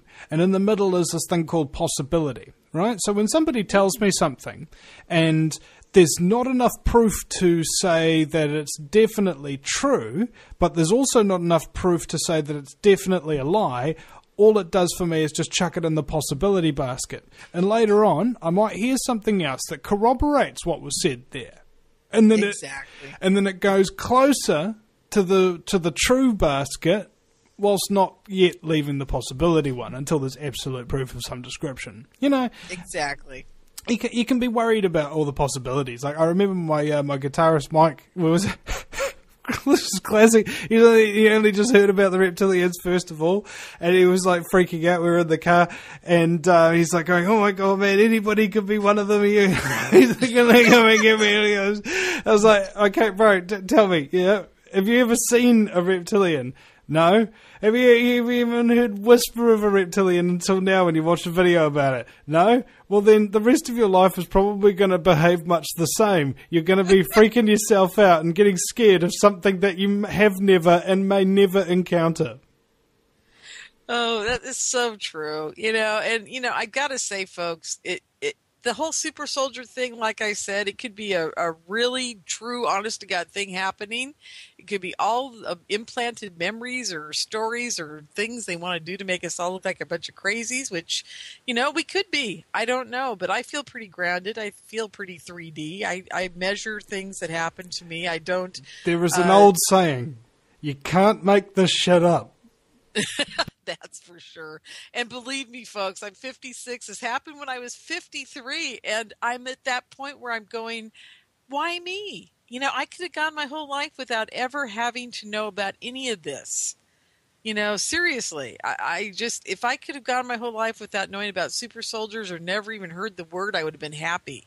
So whatever happened to me, like you said, it's definitely something where I made an agreement somewhere in my brain or with some spiritual being or somebody somewhere along the line to fight whoever the evil entities are on this planet doing whatever they're doing.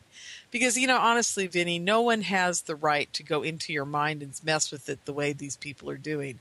And, Robert Duncan with his books, Soul Catcher and Soul Catcher 2, and his new one, by the way, you really need to interview this guy. It's a new book on how to protect yourself from this evil cabal of mind control. And he says it's all very real. He was one of the designers of it. So, I know there's a lot of reality. There's a basket for a lot of reality going on with what they're doing to people, And the stories are great. I love listening to them all, but, whether they're all true or not, it's another whole issue. But there's something going on. I can definitely tell people that. Definitely something going on. Well, have you ever seen a movie that you thought was pretty bang on the truth? It may not have been reality, but it was still very interesting. Exactly. Well, the Last Born movie. James, did you ever see the Last Born movie with the character named Aaron? I don't. Yeah, I think I have. Where they designed him in the lab, or the girl was the doctor in the lab, and they went in, and they shot everybody up. Oh, anyhow, yeah. Okay. Yeah, that Last Born movie, I was told by some insider people that movie was absolutely true. If people want to watch that, some of the stunts and some of the things and the people going after him and trying to shoot him and kill him and all that may not be as true. But the part about the lab, the development of the serums, turning them into super soldiers with extra strength and vision and, their bones being harder than other people and all the things they did to them in that lab, that whole part of it is absolutely true. And apparently... Like the serums, they're like a green, thick goo, and they have a bunch of nanites in them, nanobots. Now, how do you know this, James? Because that sounds like it's out of the, what's it called, Cobra movie. Yeah. G.I. Joe, The Rise of Cobra. He had green gooey nanites. Then he had missiles and stuff like that, and they ate tanks and the Eiffel Tower. Well, what's interesting about this nanite thing, I've been doing a lot of research into it, and I'm very surprised that we're very close in the scientific community to having the type of nanites that can actually go in, adhere themselves to bone structure, and actually make the bone stronger. This is a new thing that they're developing, and that they're calling it, I can't remember what they called it now. Some type of Marmites, Vegemites. Vegemite. I love Vegemite. But anyhow, these scientists are really getting close to doing this type of thing. And who knows, what we can read in the scientific journals and we can find online and what's going on out there. My God, folks, I bet you we're 20 years behind knowing what they're really doing. I believe that. Oh, it was quite funny. I was interviewing this guy one time. Sorry, James. Actually, go ahead.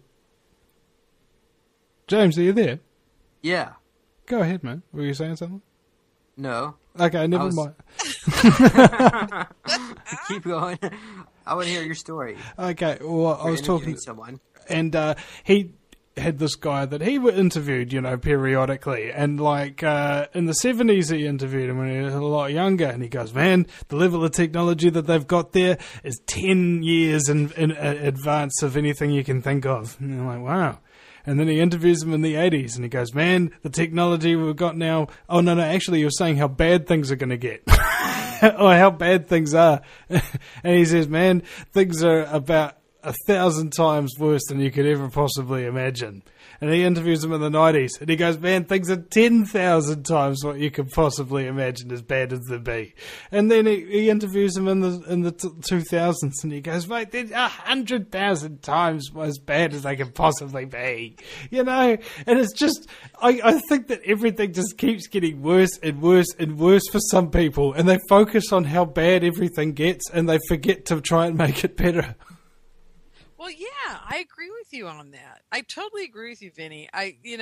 But there is a point where we do have to wake up and we have to say, look, these guys are out there. They are doing mind control. They are figuring out ways to enhance our bodies, because you just go online and look at when you type in super soldier as a reference point in Google, you come up with all these things that the military is doing to enhance their soldiers with a super soldier body shield that they are not, what do they call it? Body armor or exoskeleton? Like an exoskeleton. Yeah, an exoskeleton that they get into, and their whole body is, like in Elysium, when they put that thing on him.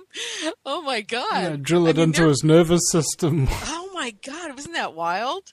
Anyhow, that's what they're making right now. Now, who knows that they're not telling us something they've already developed like 10 years ago? Because and another thing that we haven't even touched upon today is what I believe we do have some sort of secret space program. I really believe that's going on out there. After seeing that triangle, which may or may not have been a triangle, and I have no idea what it was, and having been in the UFO community as long as I have, I am actually a MUFON section director up here in Northern California, and I hold meetings once a month for people that, want to find out more about UFOs and aliens. And after the meeting ends, do you tell everybody to just move on? Actually, I should do that next time. That'll be funny. But, the whole thing is I've been hearing from people for years about their alien abduction experiences and their alien encounters with spacecrafts and all kinds of things. I've never seen any of this stuff or experienced any of it. But, it's there. So, it can't all be outer space beings coming here. I really think that probably 80% of what's out there is ours. I think we have the knowledge. And I think they're never going to let the U.S. population know what they know. And I just think it's a big farce out there. And I think, what bothers me the most is that the people, at least in the United States, are dumb enough to believe that we don't have those ships, that those would be alien ships. They think 100% of them are alien. My thought is 80% are ours. And I think the government just laughs at all these people who say, oh, yeah, the aliens were outside my house last night and this and that, and I think it was probably them. So I don't know. And who knows what they're doing? Maybe they are fighting with aliens. Maybe they're fighting with each other. I have no clue what they're up to, but I really think it's them. So, and you're talking to somebody who listens to UFO stories all the time. And, on my radio show, I interview a lot of people who, have been abducted and see UFOs and all that. And I still think that part of it's military. So, anyhow, well, that's just my opinion. That was through Project Solar Warden. What's Project Solar Warden, James? I haven't even heard of that. That's the U.S. space program, the real one, where they actually have ships that allegedly can go off-world, which I don't know if that's necessarily true. Wouldn't that be fun? I reckon David Hasselhoff could have his own planet or space station or something. You could call it Hoff Planet. Hoff Planet, like Planet Hollywood. Yeah, Hoff Planet. I'd love to get him to his own Hoff Planet. That'd be great. We need him off-world anyhow. Well, chances are they're probably connected to My Labs, where basically My Labs is one group.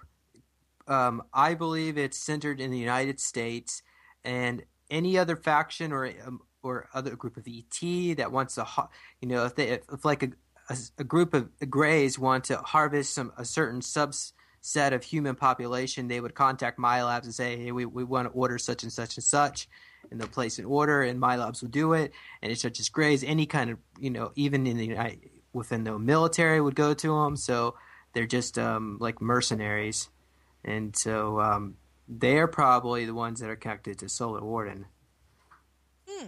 Interesting. Hey, Vinny, have you been talking to any of the people that are involved with the UFO abduction and I had several weeks of guests on that particular subject. Yeah. Has any of them mentioned to you that recently, within the last few years, there has been a consensus going around between all of the people being abducted, that there possibly is a big slowdown or even a stoppage of them taking sperm and ovum and creating hybrid children? I've never heard of that. No. Oh, okay. Because what's interesting, the last couple of years I've gone to the UFO Congress. I did not make it this year, the International UFO Congress, because I couldn't. There was long reasons why, but I couldn't make it. But the 2 years before, the experiencers meet like 4 times or 5 times during the Congress, and there's about 80 to 100 of them in the room, and they speak to people like Barbara Lamb or Yvonne Smith, some of the more prominent hypnotherapists in the community that help people that have had PTSD from their alien abduction experiences or their MyLab experiences. And up until just this year, they were even including people who were under mind control in these groups. And one of the things that's come out of it is that the whole, creating the hybrid children, taking sperm and ovum, doing all these experiments has pretty much come to a halt in the last 4 to 5 years. The Greys have not been harvesting as much materials to use for anything. And what's even more interesting is the ships that they were described for, 50, 60 years that would come here and do those kinds of experiments. The ships that they would fly in were usually more of a disc-shaped silver craft. And now what we're seeing in the skies much more often than any type of silver disc-shaped object is a glowing, fiery orange or white UFO out there that actually has the ability to break up into many pieces and pull itself back together again. It's more ethereal. It's not really this hard silver metallic ship, which I find extremely interesting. Like a transformer. Yeah, well, yeah. I mean, it's not in the sense of the Transformers because they were all metallic, but these are just like, you've heard of the orbs, those bright glowing objects that float around the size of a basketball? Yeah. I met somebody at a party and she showed us this picture that she just took the night before, and she goes, "What is that? That's the moon right there. What the hell is this?" And we go, "Oh, it's an orb." She's never heard of it before.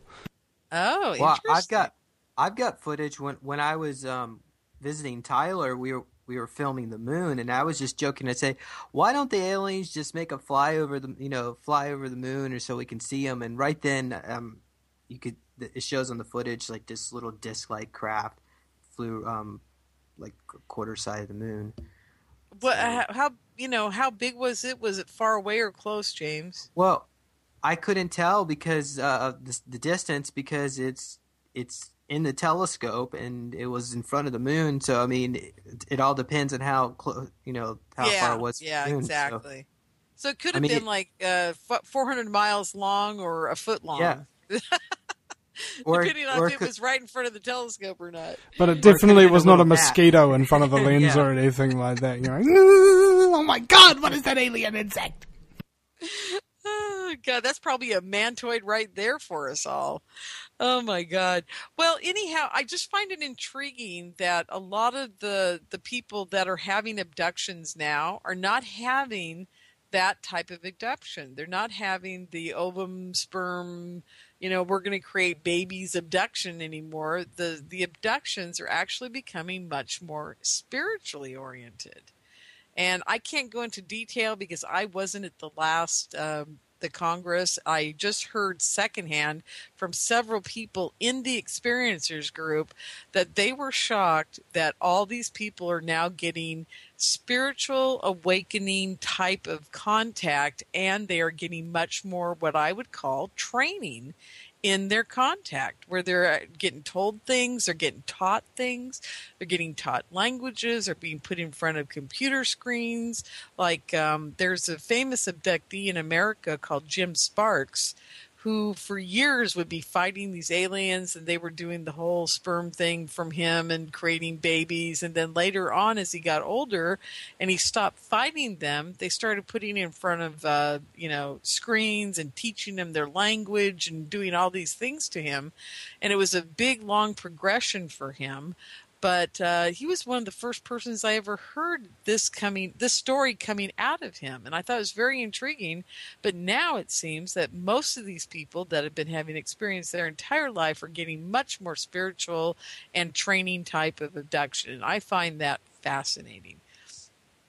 And, maybe everybody's consciousness has changed. I don't know. But I think they're done. I think the Greys are finished. I think they've done their program. They may have figured out that they can't save their species in the future if they are indeed us from the future, which is what I've heard from a lot of people, and that they came back here to strengthen their species because it was dying, and maybe they're finished, Who knows? Or maybe we live on in the future because of what they did here now. I don't know.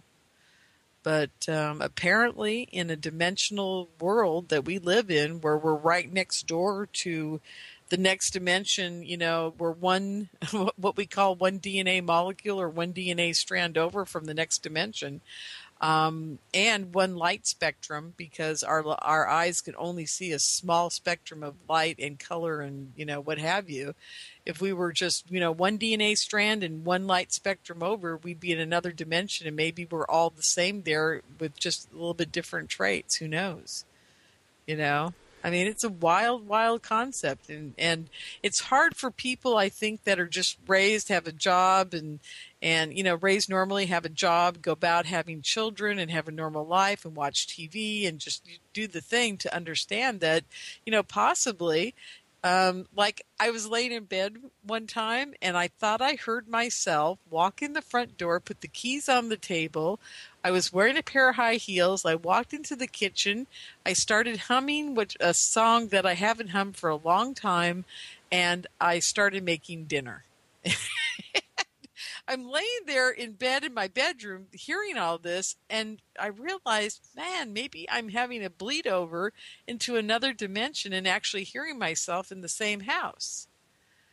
And it was a wild thought. Maybe I was dreaming. Maybe I was half awake and half asleep. I don't know. But whatever it was an interesting thought in the moment. And I wished in that moment I was also a scientist, because I thought, oh boy, I'd love to be able to figure that one out in quantum physics. Well, any comments, James, about what we've been talking about here tonight about the UFO people and aliens? Well, what in particular? Well, I'm just, I was just kind of, throwing everything out there in a giant puddle. Have you heard anybody tell you that the aliens are stopping their harvesting of whatever DNA material they're using, or any of that? I mean, is this something I'm just hearing about because I haven't. I haven't heard that. I don't see any reason why they would stop. I mean, the negative Anunnakis who are in control of this planet still are in control. Maybe they were harvesting the DNA because we were on a negative timeline, but now we've managed to pass the cutoff point, which was or maybe seeing as we're in the business of wild speculation, it may be they're collecting DNA samples on everything so that they can do a kind of like Noah's Ark type thing and just delete everybody and then clone everything back. Oh God, I was hoping you wouldn't say that. But I don't think that's going to happen on this timeline. I think it's going to be positive. Well, I mean, yeah, I know. I was just scaring the crap out of everybody for the fun of it. James, I think you're right. I don't feel the end of the world thing happening. Everybody says it's all going to happen. I'm just like, I'm with Vinny on this one.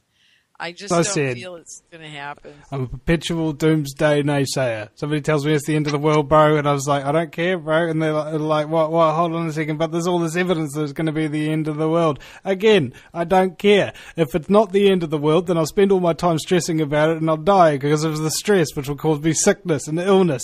And if it is the end of the world, I'll get sick and stressed and die before the end of the world comes. So I'd rather not frickin' know about it, and I'd rather live in denial, thank you very much, because it's far more important to my survival sake. Yeah, that's absolutely true. And it goes along with the super soldiers. Like I said, I've been trying to legitimize it the best I can so that people understand that some very bizarre stuff is happening to a lot of people. And I brought in the alien experiencers. I brought in the mind controlled people. The people that are really getting the brunt of it right now are the targeted individuals. You know about the naval yard shooter, right, Vinny? The guy yeah. Yeah, well, let me tell you, the group that I'm working with that actually presented at the last Super Soldier Summit called Covert Harassment and Surveillance. I'll look it up on the next break and I'll get it out for you. But they're an amazing group. They deal with all these targeted individuals. They have 7 phone calls a week where you can call in if you believe you're one of these targeted individuals and talk to up to 200 people at a time about their experiences and your experiences, and you guys can share. I mean, it's an amazing group. It's Freedom from Covert Harassment and Surveillance. That's the name of the group. So if you guys look that up on the internet, Freedom from Covert Harassment and Surveillance, you will find them and they can help you out. At least they can give you some camaraderie so you guys can, whoever's targeted out there, people that are hearing voices in their head, people that are having beams shot at them where they can't sleep and they're in pain. And I mean, there's a myriad of things they're doing to these poor people. And the ones I feel the most sorry for are the ones that are having the voice to skull communication, and they are never left alone and they are constantly being attacked. And those are the ones my heart breaks for them because nobody believes them and they're in constant agony. And they've got people from our military talking in their heads to them, telling them, these horrible things like we're going to rape your daughter, we're going to kill your mother, we're going to, just horrible things all the time. And it's a running commentary in their head about everything that's going on in their life from moment to moment. And I can't even imagine that happening to me. Thank God it never has.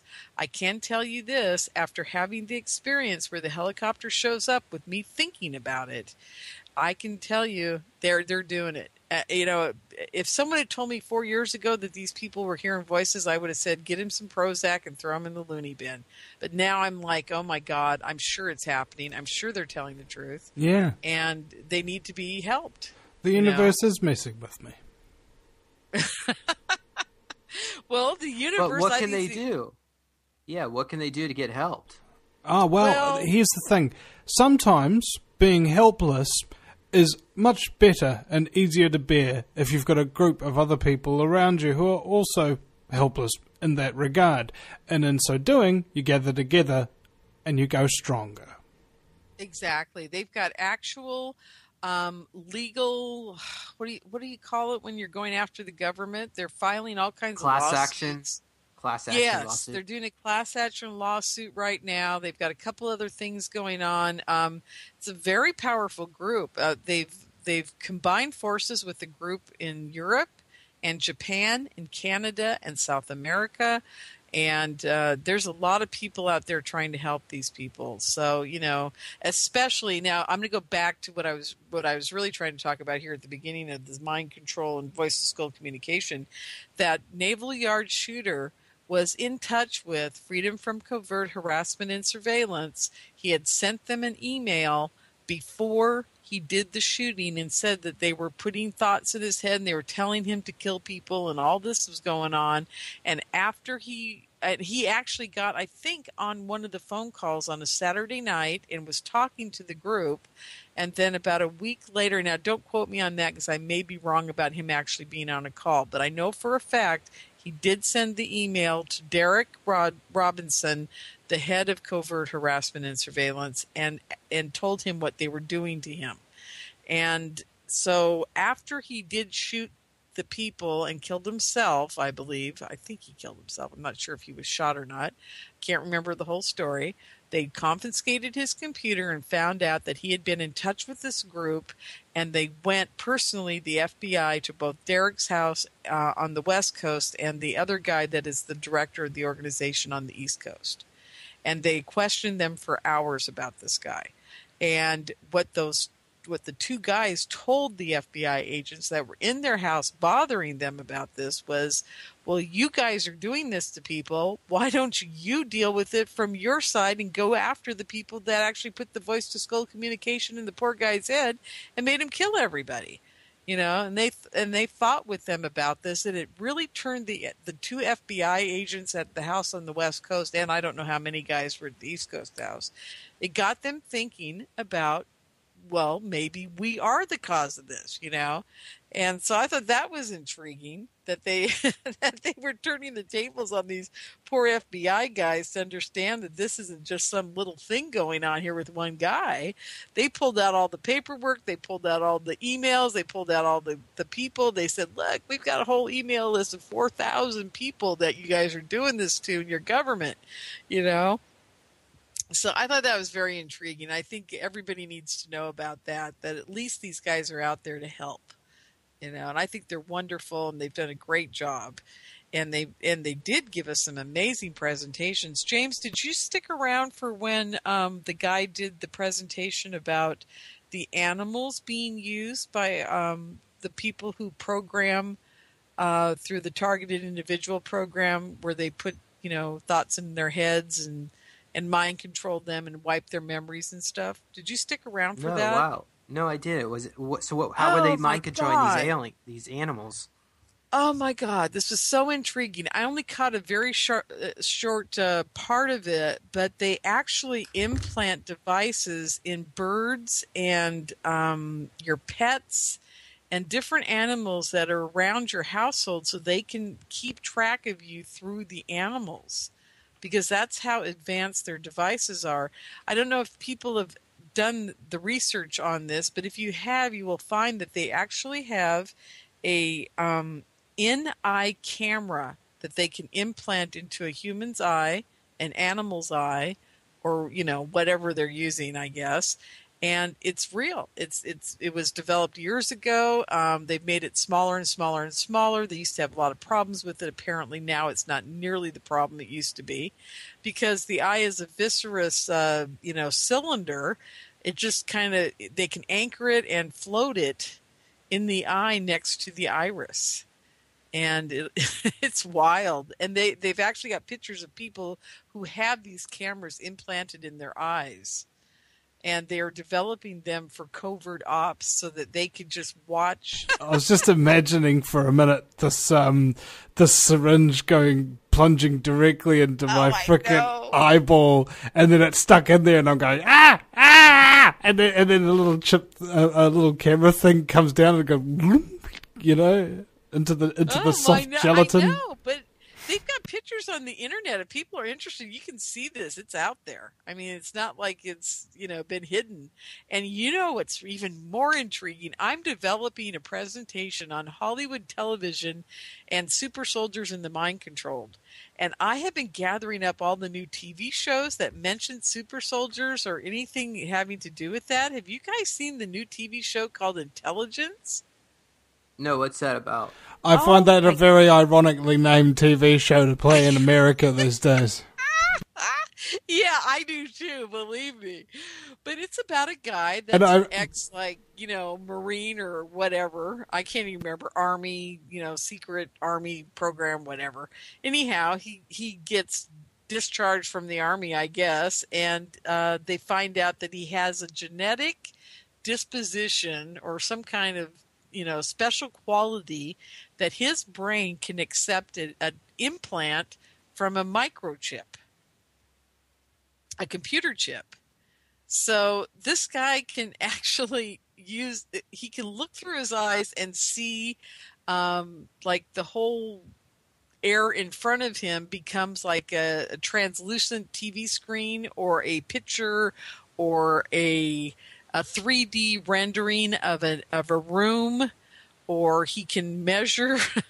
Like the last episode, they had a minefield underneath the ground. So he looks at the ground, you see a grid pattern, and then he sees where all the mines were laid. And then he tells the guy how to walk out of it because he can see the grid pattern on the ground. He can access the internet through his head. And they're showing this on TV as something that isn't real and happening. But I got to tell you, folks, I'm beginning to wonder if they don't have stuff like that already.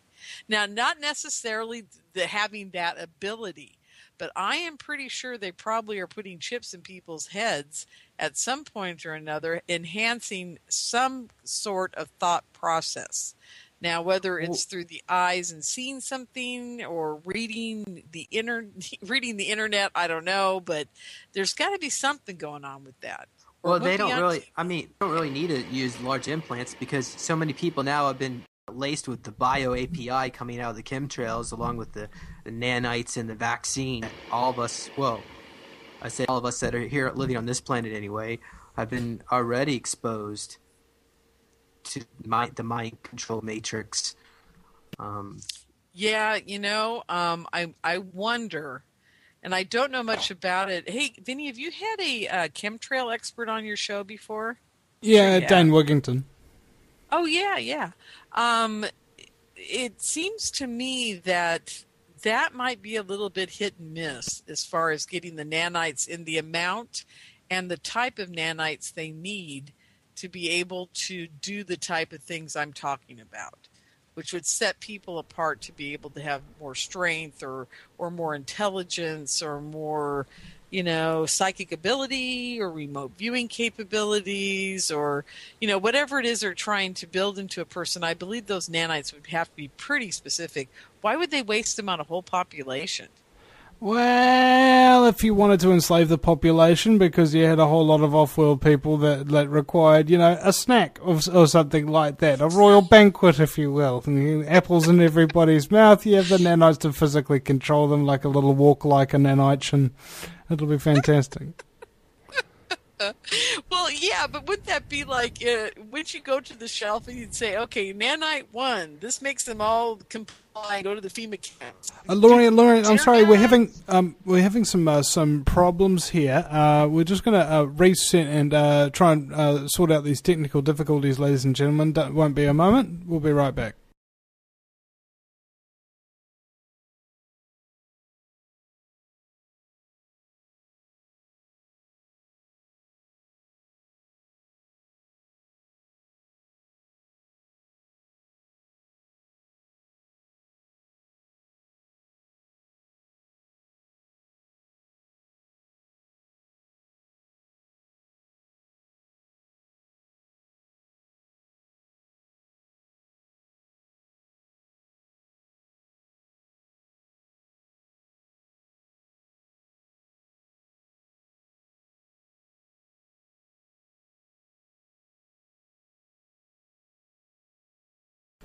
Welcome back to hour number 3 of the most thrilling 3 hours in talk radio. It's the Vinny Eastwood Show. My very special guests are James, Rink and Lorien Fenton. Sorry about the technical difficulties there, ladies and gentlemen, but as you can see, we are back and in living colour.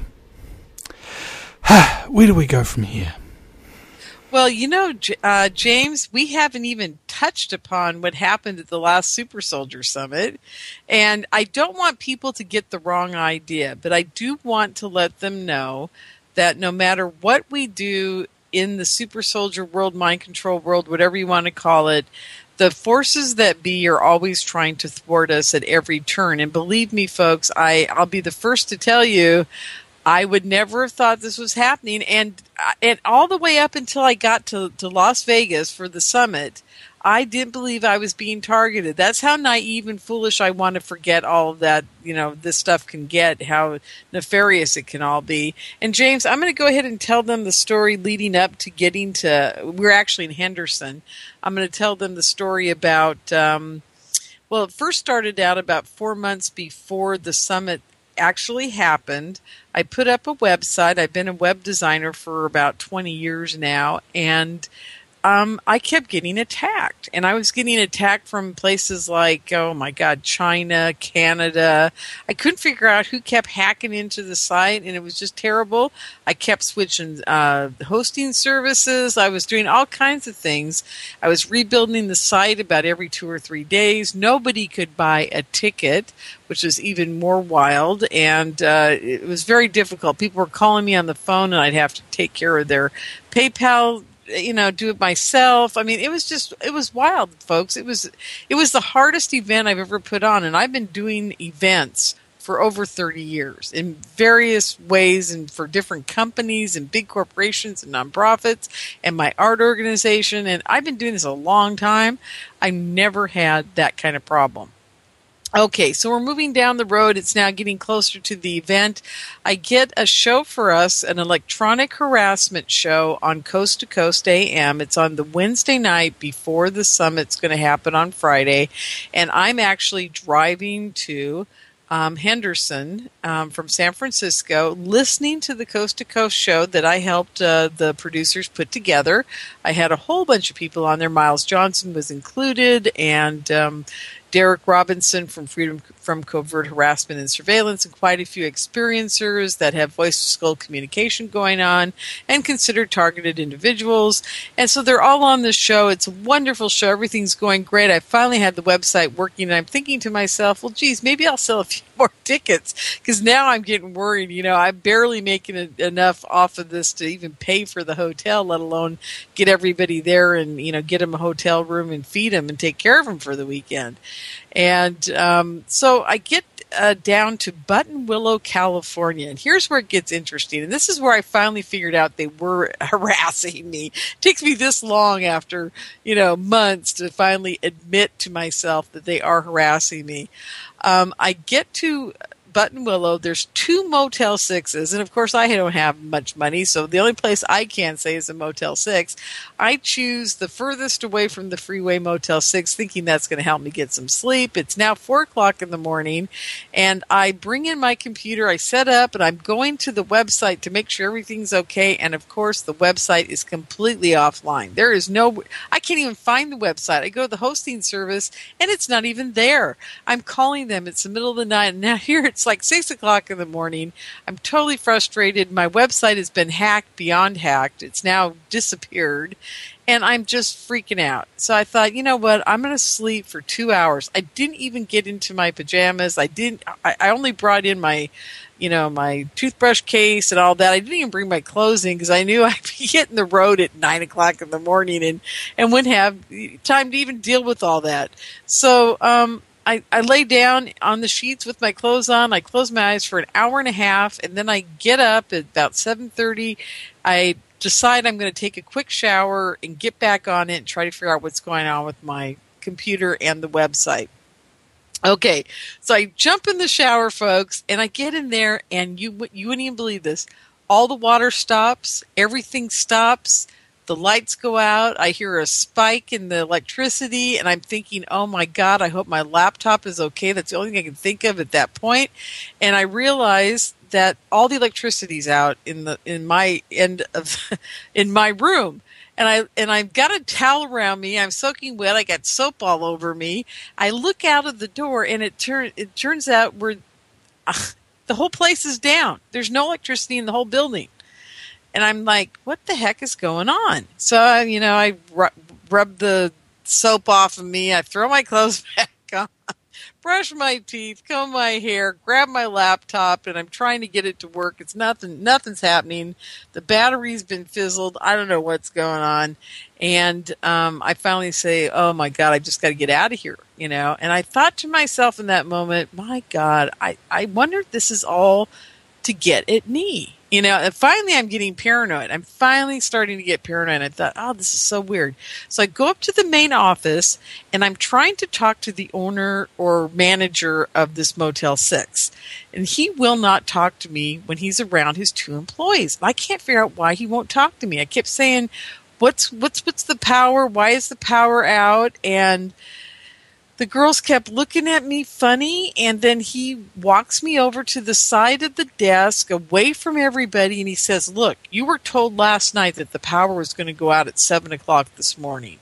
And I said, I was never told that. I didn't know anything about that. And he said, we told everybody. And I said, well, you didn't tell me. And he said, look, lady, I'm telling you, we told you last night that the power was going to be out. So here I am. I'm sitting in the lobby of this Motel 6. The girls are looking at me funny, and this guy's telling me that they were going to turn out the electricity. And I know darn well they never told me this. And he says, look, lady, the electricity's out in the whole town, so just get out of here. And I'm like, oh, this is so weird. And I get in my car and I start leaving town, and I notice that the Starbucks has light coming out of it. And I'm seeing people in there, and I thought, that's weird. They don't look close to me. So I go in the Starbucks, and the girl says, oh, no, we have electricity. The whole town's lit up. There's no problem. And I'm thinking to myself, why just the hotel I was in? It's so weird. Okay, so then I thought, oh, cool, I'll just fix my website. So I get in there and I start to fix the website, and folks, oh my God, it was an 8-hour fix. I did not get into Henderson till about 12 hours later than I was supposed to. Long story short, I had 2 hacker friends of mine get in there, and they traced all the hacks, and it turns out I was being hacked from Israel. And every time they go in and try to fix something, there would be somebody behind them messing it back up again. So I got 2 people on it so that one would fix, one would hack and try to destroy it, and the other one would go back behind him and clean that up. And we finally got the website working, but, it was too late. So that was pretty wild. So, James, why don't you tell them what happened after that? With the live stream at the actual... Oh, yeah. Then it just got really ugly. Because you were having trouble because the website was inaccessible. You were having trouble selling tickets, so you were suffering, on the financial arm to begin with, and then but you were hoping to break even with this live stream event going on, exactly. And you had some kind of complications because I think the hotel couldn't support it, and then what happened?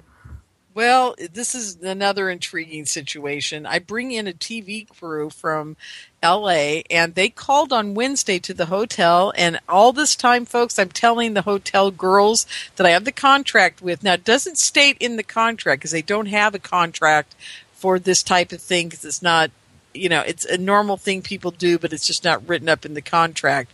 You can purchase internet bandwidth, and that was in the contract, but there was nothing about they had to have it there or anything like that. So I'm talking to them for months saying, I am going to live stream this event. Now, you guys know what I'm talking about, right? Oh, yeah. And I said, that means I'm going to send a signal out of the building, not necessarily in, but we will have some people Skyping in. So I need enough bandwidth to go out and get people in.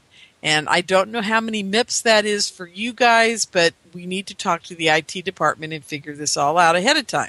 And they said, fine. So I had the TV crew call the IT department that Wednesday and say, look, this is what we need. We need at least 4 MIPS up and at least 2 MIPS down, I think it was. And we've got to have that minimum to be able to do what we're going to do. And the guy at the IT department, Paul, says, oh, yeah, we have all that. We can get you 8 MIPS. We can get you 10. We can get you whatever you want. You just let me know and tell your person, whoever's got the contract, to pay the $150 for the extra bandwidth. And I said, okay, fine. Pay the $150 for the extra bandwidth. Everything's set. We get in there Friday night. The TV crew sets up. Everything's going okay.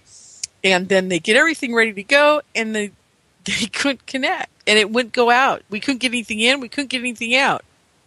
Well, what did the hotel staff say?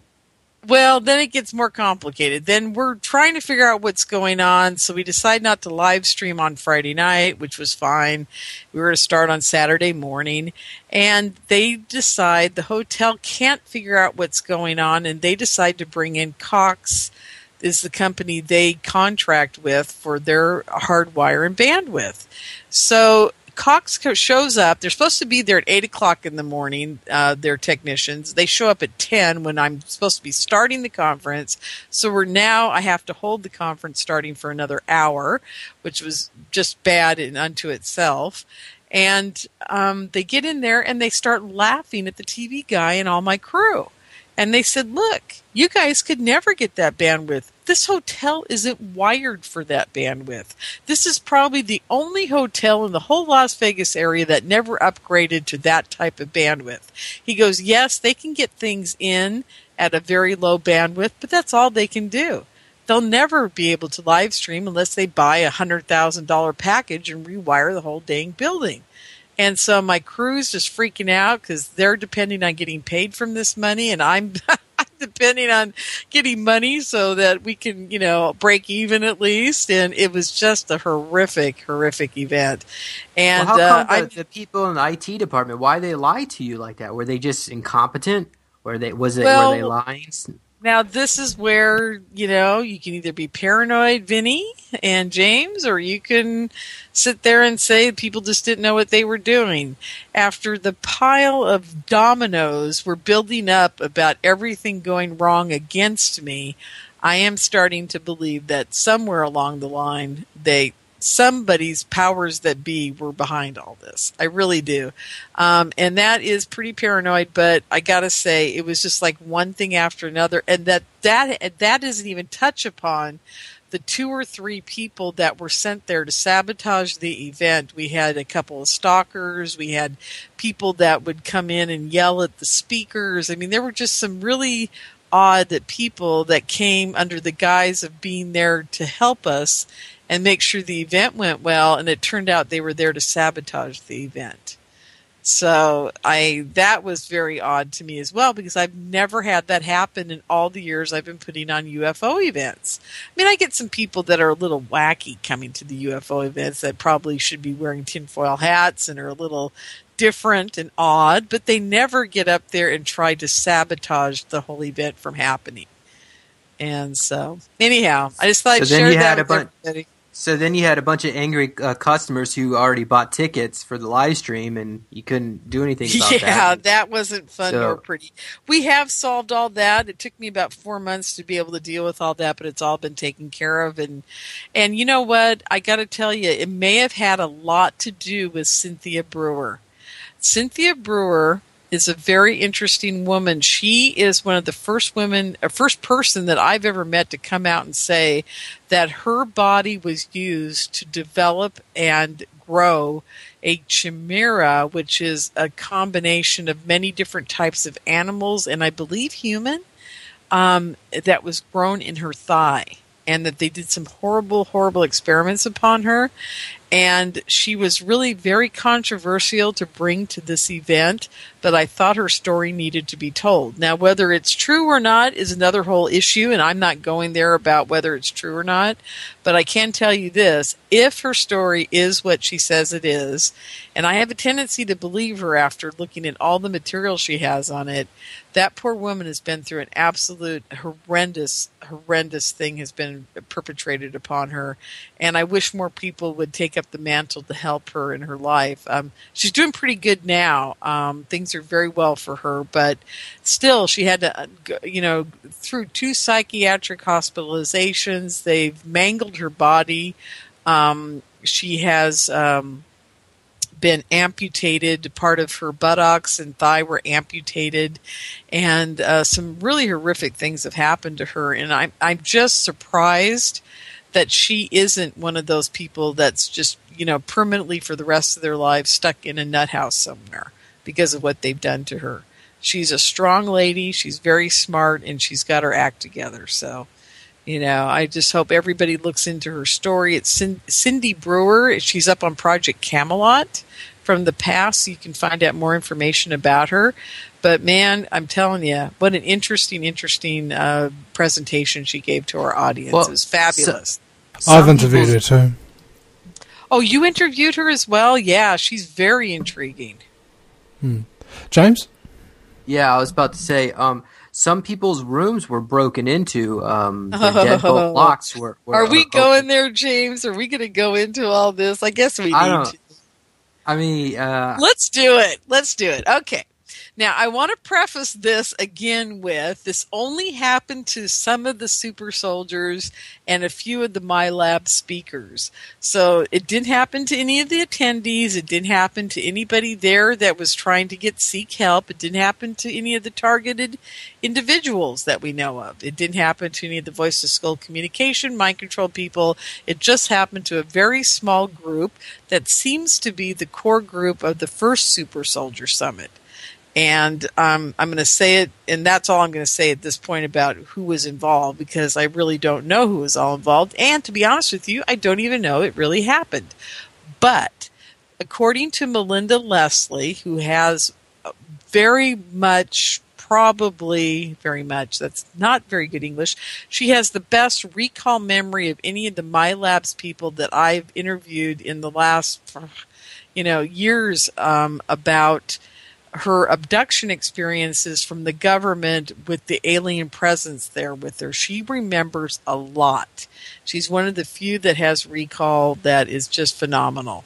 So she woke up Sunday morning at the conference and said that she had been taken, and so had a small group of about 10 of us that were taken down to the area where the trucks deliver items to the hotel, and that at that truck bay there were 2 Ryder trucks, and in the back of the 2 Ryder trucks were these 3 trip chairs, as you call them, James, where they do analysis of the people in the programs. And anyhow, 3 of them were in each truck, and there were 2 Ryder trucks with these items in them. We were taken by military. We were all drugged with a fast-acting type of scopolamine that only lasts for maybe 2 hours tops. And apparently we were all taken down there, and we, 3 at a time into each truck until they were done with us. It only took about an hour, and they take us back up to our rooms, put us back to bed, and we didn't know anything had happened. Now, this is what Melinda says, and I didn't believe any of this, James, at all for months and months. I mean, now it was in May, supposedly happened. Everybody was talking about it, and apparently one of the guys that was taking us out of our rooms, that was part of the military that was perpetuating this upon us, or perpetrating this upon us, broke the door locks. Is that right, Jim? Because I never saw him, James. I didn't see what had happened with these rooms, but they're like the deadbolt lock in the hotel room. Yeah, they were like apparently cracked or busted open. Yeah, they were broken in half, I think, because the guys started to go out of the rooms with us and forgot to undo them and pulled the door so hard it broke them in half or pulled their hinges out. That's what happened. Pulled the hinges out of the door, supposedly. Okay, now this is May. I'm hearing about all this on Sunday morning. I'm getting all these people come up to me, Jay, we were abducted last night, and this all happened. I'm like, you guys are all crazy, man. There's no way we got abducted. You guys nuts. I mean, that's basically what I told everybody. Because, again, I'm very grounded. I don't believe a lot of this stuff happens, and I think, that 90% of it is kind of out there, and that 10% of it may be true. And if even 1% of it's true, then we got a problem, and I need to, help these guys deal with it. But in that moment, I'm like, nah, you guys are all crazy. So I go about my life, and things go on. It's now September. Melinda Leslie calls me on the phone one day, and she goes, Lorien, I heard that you don't believe this. And I said, well, no, I don't. But you tell me your story, what happened. So apparently she had taken notes the next morning on Sunday, when, like she does a lot of times when she has an abduction experience, she'll make notes immediately. And so she made the whole page, 2 or 3 pages of notes, and then kind of forgot about it for a while, and was, she did talk to people on Sunday, and they were corroborating her story, but she didn't want to get her thought process about the whole thing polluted, so she asked people not to talk to her about it. And that was good. I thought that was very good. As a researcher, she's one of the best out there when it comes to that. She doesn't allow other people's experience to pollute hers until she actually gets the story out and interviews everybody that was involved in the scenario. So she calls me in September, and I start listening to this, and lo and behold, folks, I just couldn't even believe this was coming out of my mouth. She's talking about what the guys looked like, and what kind of clothes they were wearing as they were taking us out of the room. And she says to me, yeah, the guy was wearing desert camo pants. And then I said to her, and before she could even finish her sentence, I said, and a tan T-shirt. I saw dog tags, and he was wearing a hat that was the camo hat, just like the pants, but it's round, and it's got a flat top and a short bill. And she just went, oh my God, you're reading exactly what I wrote here, to a T, exactly what I wrote. She goes, you must have seen it. You must remember this. Because why would you be telling me this, Lorien, if it wasn't in your head already? And I said, I don't know. But in that moment, folks, I went, oh my God, maybe this really did happen. I mean, or maybe they just put a big old mind chunk into all of us saying, this is a screen memory, we want you all to think it happened, so you have some more, food for the fodder for the people who think you're all crazy. So who knows? And maybe I accessed it at that point. I don't know. But it's very intriguing, isn't it, James? Especially the part about the doors all being pulled, the 2 rooms that the hinges were pulled out of. I thought that was intriguing, too. I remember waking up that morning feeling so tired, almost like I didn't get any sleep at all. Yeah, well, I thought I didn't either, because I woke up after only having 3 hours sleep, so I thought, this is weird. Even with only 3 hours sleep, I feel a little better than this. That was when my first thoughts getting out of bed. So, I don't know. Vinny, we could all be just mind controlled to the point where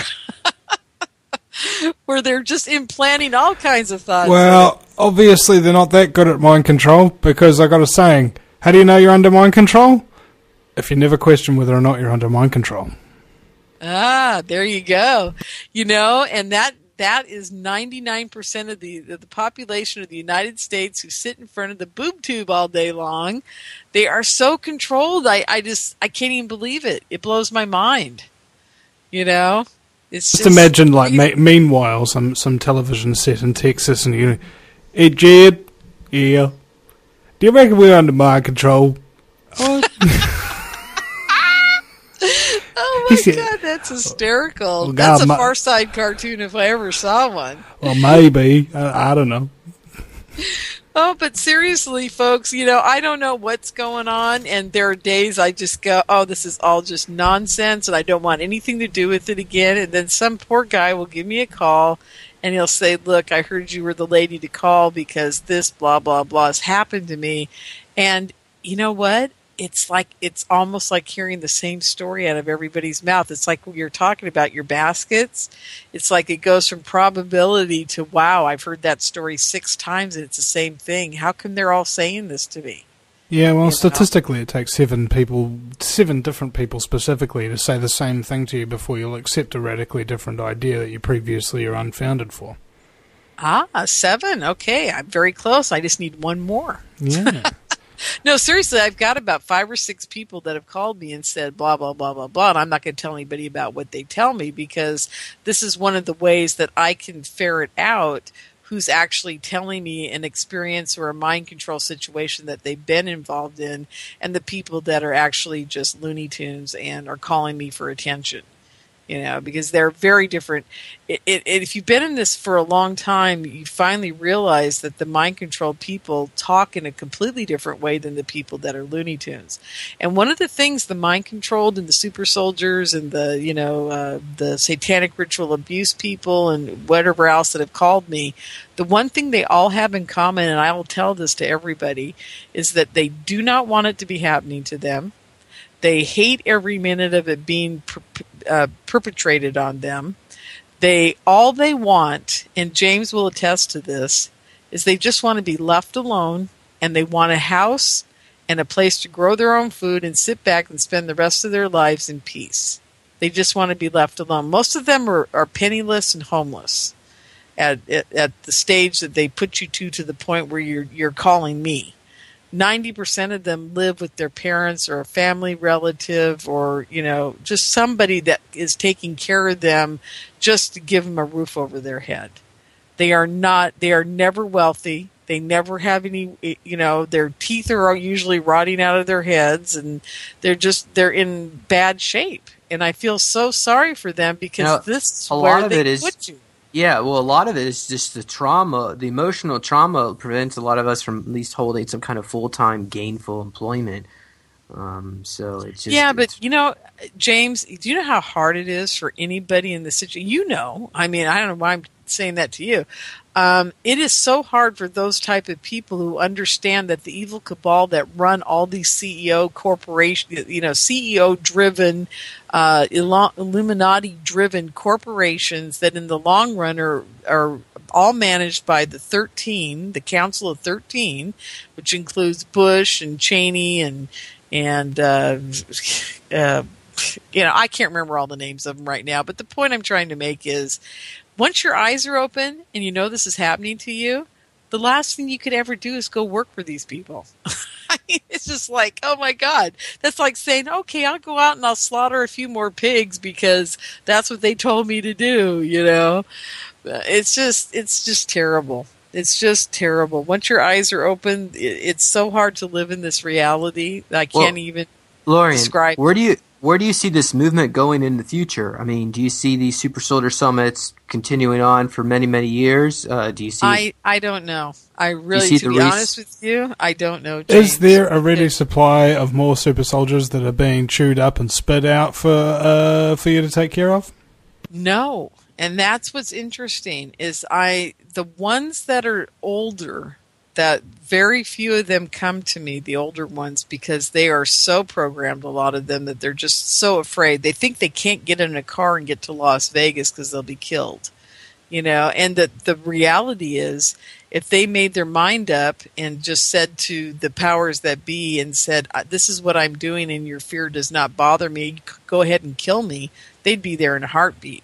And that's one of the things I try to teach all of them is, like, if you buy into their fear, if you buy into their paranoia, if you buy into anything that they're trying to do to you that keeps you away from the summit or seeing a therapist that can regress you, or seeking a job that maybe you could do that you would love, or going to school and bettering yourself, or any of those things that they tell you cannot do, you'd be okay. But it's a lot of work. Anyhow, my point to all this is a lot of the older ones will not come to the summit because they're afraid, okay?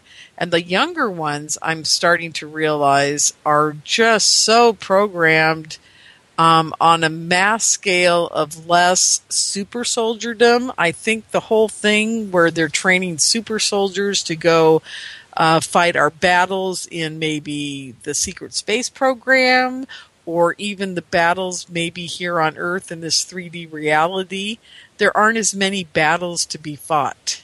And I think that they're thinking of a more mass programming. If you look at Hollywood and what they're churning out in Hollywood with all these starlets that came from Disney, or even the singers like Beyonce and Lady Gaga and those type of people, I really think that they're the next wave of the super soldier in a whole new way, because that's how they're getting to the mass populace, is through the entertainer and the people who have 2 years of fame and have done something in that category, and they can get to them through TV, they can get to them through movies, they can get to people on a much more mass mind control level with that type of person, whereas the super soldiers, not sure. I just don't see it being as prolific as it once was. I think in the late 80s, 90s, and early aughts that was more of the focus, but now I think it's on more mass mind control at a much subliminal level. Anyhow, that's just my take on it. I don't know. It's almost like they like playing with your head. They get some kind of sick fascination, torture out of it, you know. Well, I kind of see, Vinny, where it's heading is that social and political issues on a mass scale with everybody involved in it, they have two choices. They dumb you down and mind control you so you don't pay any attention to it, or you break free and you become people who listen to the Vinnie Eastwood show and go out there and protest and head for the Bilderbergers groups when they're there, or the World Trade Organization meetings when they're there, or what have you. And that they're winning. They're getting a bigger foothold of mind controlling people so they don't ever wake up to the realities of our social systems. I'd really love to go to a Bilderberg conference. I'd drag along like a massive barbecue set or something like that, and make everybody their own Bilderberger. You know, like you can build it with the Monterey Jack cheese and the caramelized onions and the salad and the relish and the aioli and all of that kind of stuff. You know, it'd be fantastic. It would be fantastic. A little bit of pineapple and bacon and avocado in that motherfucker. Hate to say it though, I'd have to bring chicken or a tofu burger. Yeah. Oh, well, sure, absolutely. You know, we can crumb nugget that stuff, and maybe if we're lucky, we can capture one of the Bilderbergers and eat them too. Oh, wouldn't that be fun? Yeah, a little cannibalism goes a long way to saving this planet. Oh yeah, I mean, but of course you got to use the right herbs and spices. You know, the with the sage and rosemary. I'm sure Rockefeller rib roast would be freaking fantastic. Well, I don't know. It'd be pretty tough, in my opinion. That guy's ancient, and he's probably all reptilian anyhow. So. It might taste like evil. Like, I wonder what evil actually tastes like. Well, iguana tastes like chicken. There you go. Iguana tastes like chicken, so the evil reptilian overlords of this planet all taste like chicken. Oh God, that's funny. Well, I mean, they're harvesting a bunch of humans through their FEMA camps. They have these massive underground FEMA camps where they keep humans in cryogenics before sending them off for food consumption. You know, James, I really don't want to believe that, but I've had some very interesting things happen to me in the last couple of months. Some people that I've been dealing with for my MUFON groups, there were 2 or 3 of them that I'm trying to get to speak at my UFO conference, and I'm not sure they're going to do it because they are very afraid of what they know.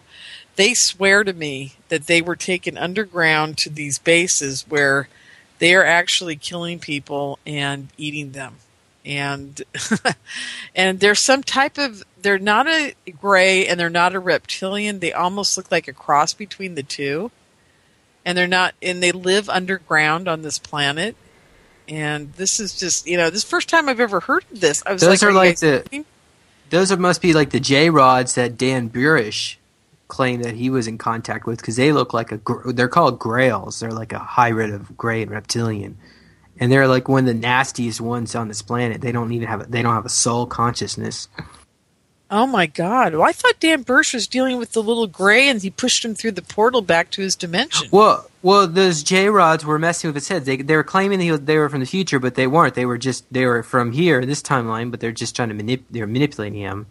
Of course, I don't know if you realize. Does Dan know this? I don't know. I never talked to him about it. Oh, okay. He's one of the people. Vinny, have you ever had Dan Burish on your show? No. Oh, okay. Because he's a very controversial figure in the whole UFO, community. And very interesting guy, though. I don't know much about him, and that's interesting that you said that those J-rods are not friendly, James, because that's the first time I've ever heard that. Yeah. Well, that's what I was told anyway. Oh, okay. So, well, it's just something we hear. Like all it is speculation and opinion and half glimpse memories, and that's why it's so difficult to know what's even going on in this whole spectrum and theatre. Now, as you guys were talking, I had a terrible thought. What if, just like every other weaponization program, they were sitting there just trying to weaponize mind control techniques for the usage of, actually making mind control weapons. Being able to just, I don't know, make somebody suddenly turn into a mind control victim or something like that. Freak them with HARP or something. They're trying to break down the human mind, find out what makes it tick so that they can turn the clock's wheels themselves. Well, I actually agree with you on that, Vinny, and I think that's part of it, and I think the other part to the equation is transhumanism. One of the things that the MK Ultra program, I believe, was brought out and, started with was because of the 48 or 52 Eisenhower meeting with the aliens, supposedly, or maybe it was just the Roswell crash itself, if there were actually aliens there. But at some point in the 40s or 50s, an alien connected with a human being in our 3D reality and connected with them telepathically. And I think our government realized at that point that how do you deal with an entity that doesn't move its mouth or have to think its thoughts to say them verbally, to communicate? And you do porn with them?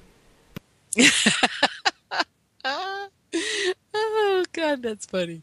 Anyhow, so I think they realized they were in big trouble, and the only way they were ever going to be able to deal with these guys is if they could be telepathic too. And I think that's how the MK Ultra program actually started, was to start developing mind control techniques where we were actually all starting to talk to each other telepathically.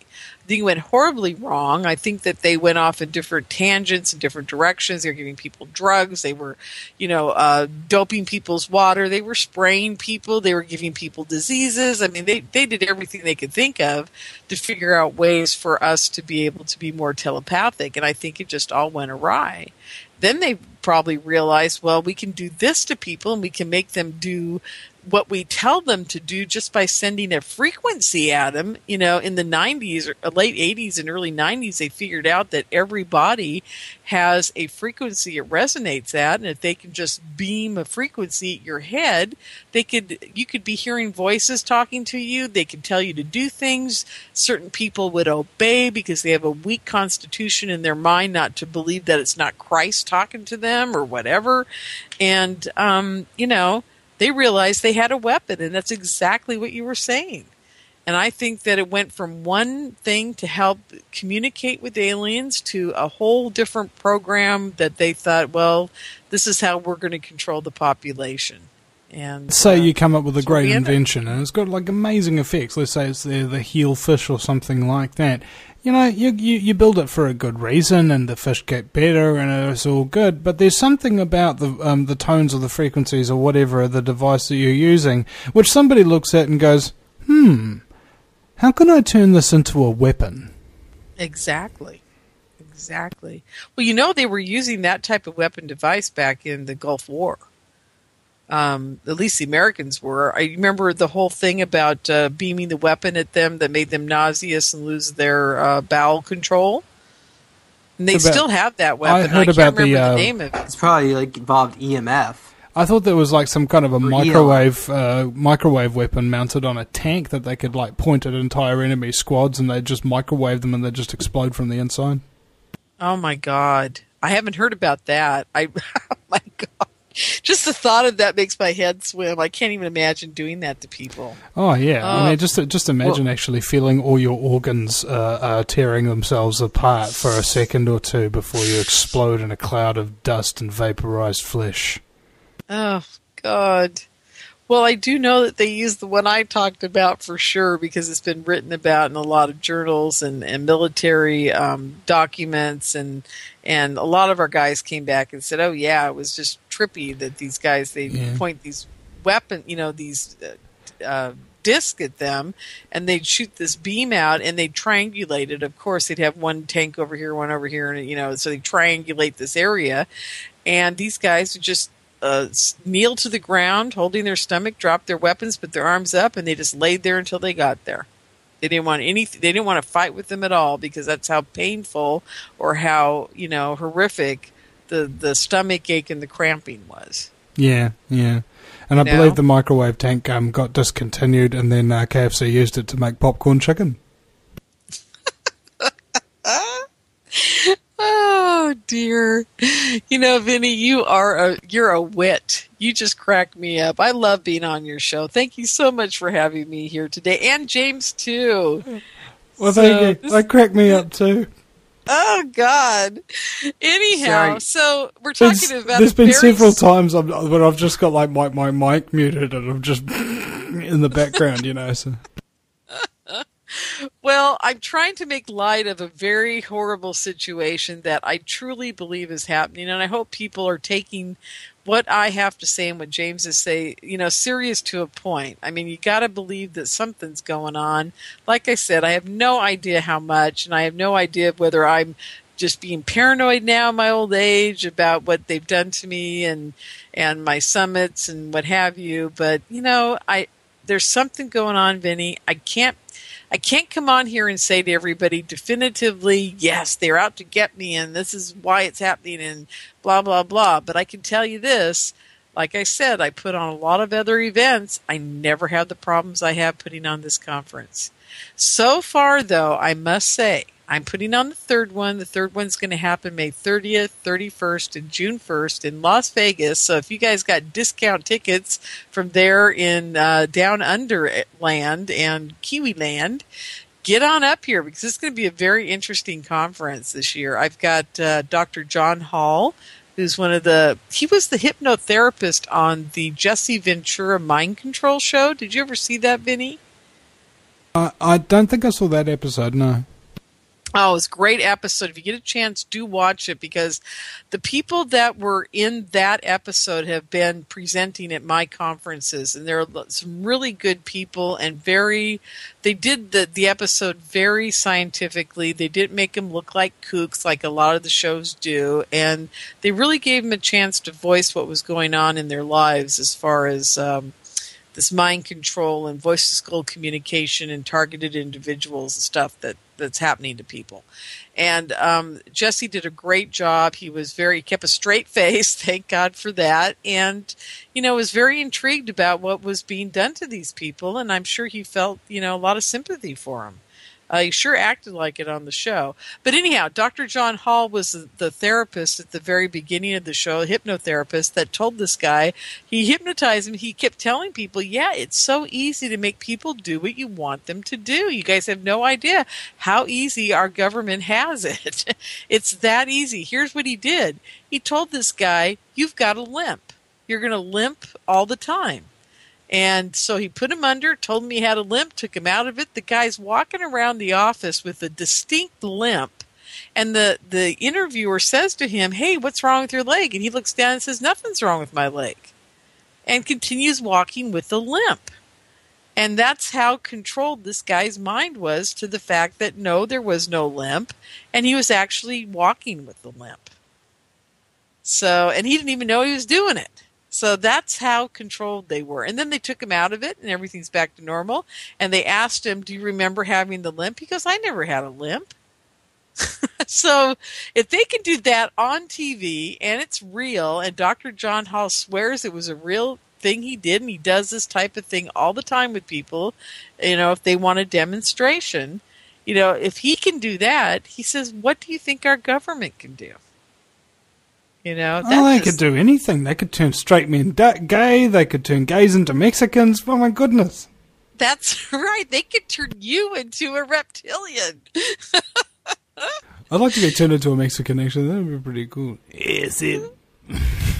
Yeah, you get your lowrider car and the whole bit with that. See? Hey, do you know why lowriders have those little tiny steering wheels, man?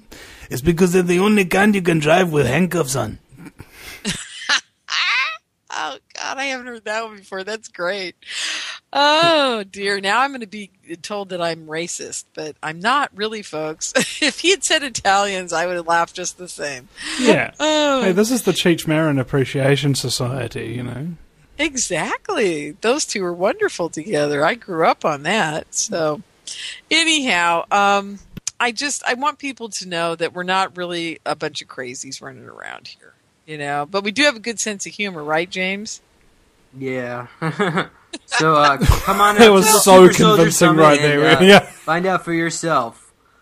If you Yeah. like drama. Yeah, well, I don't think the attendees never did have the drama. It always seems to be me and you guys, you know, me and the kids. Have you noticed get that the the people who have gone crazy are the ones who've really lost their sense of humour about things, eh? And either that or there's the other spectrum, the ones who just don't have a sense of humour, but they're still laughing at something all the time. It's kind of creepy. Yeah, those are the ones to be afraid of. And I got to tell you, a sense of humor has kept me happy, you know? I mean, if you don't have, like, just like you said, if you don't have a sense of humor with all this stuff going on around you, you'll never make it. You will end up in a loony bin. You will have issues.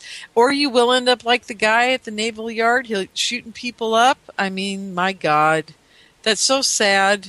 You know, I think about that poor guy, and he reached out for help, and you know, he tried, but it overwhelmed him. You know, he did get to the point where he actually did what they were telling him to do in his head. And I just, you know, it's like, I can't even imagine. And what bothers me the most about this, Vinny, is that people look at him and they think he's just crazy. And all the stories about him writing ELM or EMF on the butt of his gun and all that, people just laugh at this guy. They have no idea what kind of pain and anguish he was in because of our government doing that to him. And, you know, I mean, how do we get people to hear the truth? You know? Well, I think that people basically have to experience something almost traumatic as the truth, or something really, really painful at least, before they'll be opened up to the possibility that this kind of stuff really does go on, until they realise the world isn't all sunflowers and rainbows. Yeah. Yeah. I remember the days I thought it was sunflowers and rainbows. I really liked it. There's nothing like being stupid or naive. There are many a days I wake up and I go, God, I wish I was still naive and didn't know the truth about all the, you know, the horrible things going on in the world. But, you know, once your eyes are open, you can never close them again. And so if you're going to be out there, you might as well join the fray and help us all, you know, change the world. Right, Vinny? It's kind of like lucid dreaming. Like a friend of mine explained to me when he first started lucid dreaming, it was so real, it was so vivid, but he couldn't control anything. And then later on, he learned to realize that it's a dream and you can change things if you want. Aha. That's absolutely true. Hey, Vinny, do you think you're changing the world with your show and what you do? Don't know for sure. I know I'm changing a lot of individuals' lives, whether or not that corresponds to the world. I don't know yet. I mean, how do you quantify changing the world? I mean, will the world have something different in place in the future because of what I have done and what I am doing? I think so, but it hasn't got it just all going as yet. But I'm part of something that is changing the world, I think, yeah. Yeah, I think so too, and I think you're making a big dent. I think you're making a bigger dent than you think. Because your show's heard globally, and I think people do get what you're trying to do. And you do it with the comedy, and you also do it with your sincere, you know, Vinny Eastwood style behind it. And I think you're doing an amazing job, and I just want to thank you so much for doing it, you know. Well, thank you. For my narcissism, yeah, that's very good stroking. Yeah. Well, you know, the thing I'm finding out being a radio talk show host myself, is that I've got 60 people on Revolution Radio where I'm at on Monday nights. I probably should plug that once, huh? Revolution Radio at Freedom Slips like freedomslippingaway.com. Monday evenings, Pacific, USA, 5 p.m. Catch me if you can. And there are 60 people on our network. And, you know, it's really odd. Every network I go to, whether it's GCN or, you know, I can name a million networks. And you know this too. Most of them are driven by ego. It really isn't about the mission or about changing things or doing things. It's mostly about their ratings. I've never seen anything like it in my life. You know, it's the 15 minutes of fame thing I'm finally starting to realize. You know, it's not really getting the truth out there. Oh yeah, I totally agree, and a lot of network owners are like that too, and it's part of the reason why I've decided to remain independent for the time being, and just sort of like gauge where I want my show to go, and carve my own future out, because I'm done working for people. I'll only ever work with people, and you know, I guess I just really want to help people, because there's so many that have experienced so much pain and suffering and trauma, and nobody in the media will really give them the time of day, let alone a couple of hours. So, you know, I guess the way that I operate in the world is the way everybody should, which is take personal responsibility for one issue inside which you can make a difference. And if everybody's doing that, then things are changing all the time for the better. Exactly. And I think the whole internet craze of talk radio is really messing with the evil cabal. Because, you know, it started out with terrestrial radio with the people like Rush Limbaugh, and then we've gotten, you know, Glenn Beck and Sean Hannity, and Alex Jones has changed a lot. And I got to give him super kudos. I'm not sure he's playing on the same team as the rest of us right now, but hey, he did wake me up years ago, and to the political and social problems that we have on this planet. And thank God for that, because if I hadn't had that little bit of background when this happened to me a few years ago, I would not have been able to distinguish that, yeah, this is related to that whole thing that they're doing with the government, and that we've got to be aware of the evil that's, you know, penetrating the U.S. I don't know about your country, but over here things are just corrupt as heck. And what bothers me the most, Vinny, not about Alex or any of the guys out there, because, you know, they wake up the people that need to be woken up at the time they wake up. I mean, that they're still there for a purpose, and I got to give them credit for that. But what really bothers me the most is that the people in the United States have not figured out that there are only a couple of thousand people in the federal government at Washington, D.C., and that there are 6 billion people in America? I can't even remember. Maybe it's only millions, but there are so many of us here that we could surround the buildings, lock them in there, not feed them for 2 months, and they'd all be dead, and we wouldn't have to worry about them anymore. And that's the least I'd want to do to them. If I had my way, I'd have guillotines out there, take care of all of them, get rid of them all, and start all over from scratch. I mean, it's just amazing to me that people don't understand there's a small handful of people at the federal level telling us all what to do, and we're doing it. You know, we comply with the IRS. I mean, why? Just get rid of the IRS and get rid of the people heading it, and then you don't have it there anymore. You know, I mean, it's just amazing to me how duped the American public is. And it just upsets me daily, but I have other fish to fry, so I've got to deal with that first. I can't go out and be a political radical person right now, because I got to deal with my super soldiers at this point and the mind-controlled people. But anyhow, it was quite funny. You just mentioned this cartoon, you know, and that super soldier family program I was talking to you about before. You know, How in The Simpsons the family's all out of control, and it's the mother who's always running around, stressing out, sussing everybody out, you know. Oh yeah, exactly. It'd be like a Woody Allen movie. It would. I mean, I think somebody someday should do a documentary about all of us. I think they'd find it fascinating, but maybe they're the only ones. I don't know. So I don't know how much time we have left, but James, did you have anything you needed to say before you check out on us here? No, I'm just listening. I'm getting kind of drowsy here. Yeah, it's getting late, but I just want to thank you, Lorien. Thank you, Vinny, for allowing to use your venue here to spread the message of a very important message that people need to know that this does go on, and we need to work together, unify to bring about to educate people so that the younger generation and people looking forward in the future won't have to go through what we had to go through. And that's why I do what I do, because I don't want other people to go through it. Oh, James, you know what? We didn't even mention your blog site. You've got to tell people about it because, folks, this is the most amazing blog site. There's a lot of interesting things on there. And what I tell everybody is that it is take it with a grain of salt. You don't have to believe everything. And if you want to believe it, you can. If you want to believe just 1% of it, you can too. But you'll learn something there about the people that James interviews, especially on supersoldiertalk.com. Correct, James? Yeah, supersoldiertalk.com. And and there's some really interesting interviews. What are some recent ones that you've done? Well, I just did one recently with Preston Nichols with cool. the Montauk Project. So, but that one isn't been put up yet. I've also did some more another interview with Jay Essex and Barry Newkirk.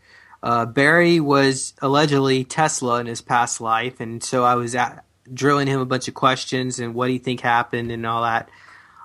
He doesn't have the same abilities in this life, but it's interesting nonetheless. And I actually have a connection with Barry. Apparently, in another past life that I had, I was a super soldier, incidentally, and I was programmed under heavy amounts of mind control, and I was sent off on a mission.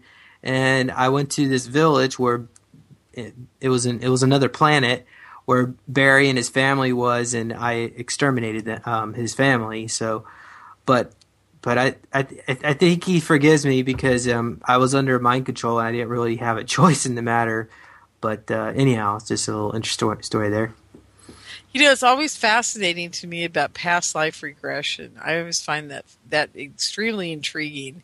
Anyhow, I find some of your interviews on there really cool, and I hate to say it, a few of them I'm not quite sure about the people that you're interviewing, but heck, they are intriguing and interesting, and never a dull moment on supersoldiertalk.com. I tell everybody to go there whenever they can if they want to find out more about what you've been up to lately. So, well, there's another one. Yeah, there's another one I did. I went to Orlando to investigate the HG6 facility, which is where Heather Anderson of course, the Heather material, which was put on Project Camelot. That's allegedly where the facility where she was stationed. And there's a bunch of, even above ground, there's a VA hospital and there's a prison. Might actually be in a military prison. Well, I'm not sure about that. Okay. But there was basically there was a Baptist church there. The whole area, the base itself is about 1 mile. Of course, it's an underground base, 1 mile wide, about that, in a circle. Let's see here, like a cylinder size shape. And the entrance, one of the entrances anyway, was this Baptist church. So here we are driving around filming, and it looks like the Stepford Wives, and we're all making jokes about going in the church to just investigate and imagine, what the expressions of these Bible believers. I don't even think a lot of the members of the church even realize what's going on. But of course not. Yeah, that's just par for the course. They keep people mind controlled with religion and politics like you wouldn't even believe. That's just very much par for the course. Well, that's intriguing. I'll have to definitely check that out. So, I was in that one. I was interviewing Ben Murphy, who was in contact with Heather before she died, and Ben has actually got. He received it. Well, there was 2 assassination attempts on his life within like the past 6 months. Like one time, somebody actually shot him with a bullet, and he had a wound from that. He survived that. Then a bus almost ran him over. So apparently it's a group because he was connected to certain. Well, I guess I probably shouldn't say on there, but Yeah, you shouldn't talk about what people's affiliations are because they'll just get him in trouble. Yeah. Yeah, so we won't do that. Now, I didn't know that Heather of the Heather Materials had died. Yeah. Well, the story goes is that she was a geneticist, a genetic Correct. engineer, and she didn't like because they gave her a command to exterminate these young. Because what Ben was telling me is that they were taking dead soldiers and reanimating them, and Heather was taking these reanimated bodies and augmenting them, experimenting on them, trying to enhance their psych ability, their strength, and so on. And she became attached to this. They called them units, and apparently they were placed for extermination because a new technology came online where they would take titanium bones and clone human flesh over them, so they didn't need the others anymore. So Heather was just so disturbed of trying to. She actually claims that they took these bodies, and so she claims that Merck, the pharmaceutical company Merck, would extract the omega-3 from these bodies and put them in their vitamins and sell it to the unsuspecting consumers. Oh, okay, now I find that all a little far-fetched, but that's me. I'm always listening to you guys and going, okay. But the whole thing about her being a geneticist, I had heard about a woman that actually was a geneticist that was telling some very interesting tall tales like this. I don't know if her name was Heather, but she did claim that at some point they were working with trying to reanimate dead soldiers and use their brain potential, very similar to the movie called 7 Minutes or 7 Seconds, where the guy, they were in his brain getting him to go analyze a crime scene, and he didn't realize that he was only, all that was left of his body pretty much was his brain working. And this is the type of thing that was a movie called Source Code. Source Code, okay. I couldn't remember the name of it, and thank you for that, Vinny, but it basically that they were going into these guys' brains and reanimating them, as you say, but very shortly after death, within minutes, not any length of time, and using that brain to try to see the world through their eyes, or try to see if they can actually use the brain to interface with other brains. So, I thought that was all intriguing, and I hadn't heard any more about her. She was pretty well underground, and it was a group of and I can't even say where they're from because I don't think I'm allowed to. But let's just put it this way. They know what they're talking about, and these guys don't lie to me. So, and if they tell me that this was happening, like 8 years ago, I think is when they told me it was going on, around 2001, 2002. And that's not 8 years ago. That's quite a bit longer. It's about 11 years ago now. But, yeah. So apparently they have been experimenting, and especially through groups at not Fort Detrick anymore, but other places that are underground bases that are positioned usually without the, not within the United States boundaries. They're usually in other countries now. So I don't know if you've heard any of this, Vinny, but, I've been hearing some very disturbing stories from people that are in the know. So, anyhow. Sorry. Okay. Not something I'm overly familiar with at this point. Yeah, no, just some very wild stuff going on genetically. Ever since they cracked the DNA and the genome project and all that, things have gotten very wild. And, the cloning bit, James, you talk about that quite often. I'm starting to believe that that's really going on because more and more people are talking to me about it that are in the know, as they say. And I'm really seriously starting to consider it. Whereas, 6 months ago, I would have said, oh, this whole cloning thing's just, a big farce. But now I'm beginning to really wonder. So, anyhow. I don't know how much time we have left on the show. You can end it any time you want. Oh, okay. Well, James, do you want to say goodnight to everybody? Yeah, but before I do, Also, please visit my website, neologicaltech.com, to learn about meditation and how that can assist you. That's kind of like my other little modality that I do, because not only I try to focus on educating people about the super social stuff, I try to offer a venue for people to integrate as well. And I must say it does work. I have my NeoCube on my desk, and I meditate every day with it, and I do feel like I'm getting some very good positive vibes out of my NeoCube. And in my story in the first hour of the show tonight, I was telling everybody about how I met James, and he was meditating with Bill Ryan over a NeoCube at the Awaken and Aware conference, where my whole life changed. And maybe the NeoCube was the problem, James. Or maybe the solution. I don't know. But it all started that weekend with the NeoCubes and you and Max and Duncan and Aaron and the whole gang of you. So, yeah. Well, the Neo device, while using it, what it does, it helps. It opens up an interdimensional portal, because everything that you can think of already exists in other timelines and dimensions and parallel realities. So all you have to do is just step into that, and the way you do that is through meditation. You have to you can open it up, of course, with your own pineal gland. You have crystals in that, because crystals are the key for opening up interdimensional portals, and the crystals in the cube can also do that as well. So it just enhances that ability to manifest or attract to you what it is you desire, or what gives you excitement in life. So it's a great tool. Of course, the ultimate goal of meditation is to help you relax. Use it to get girls? Creativity. Yeah, you could. oh, Yeah. How about guys? I need a guy. Yeah. I haven't used it for that yet, James. I'll give you both a report on that at some point, okay? I was talking with Dr. Victor H. Fisher, and he says that a woman can control a man. And I go, how's that, doctor? And he goes, well, she controls sex. Ah, there you go.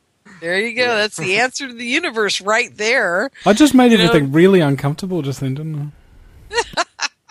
Well, you bring up sex and everybody kind of goes, huh? You know? It's one of those subjects that nobody wants to talk about, but everybody wants to have. Let me tell you. You know, it's like, okay. Oh, anyhow. Well, Vinny, thanks for having us on tonight. It was wonderful, and I just want to leave everybody with these final thoughts.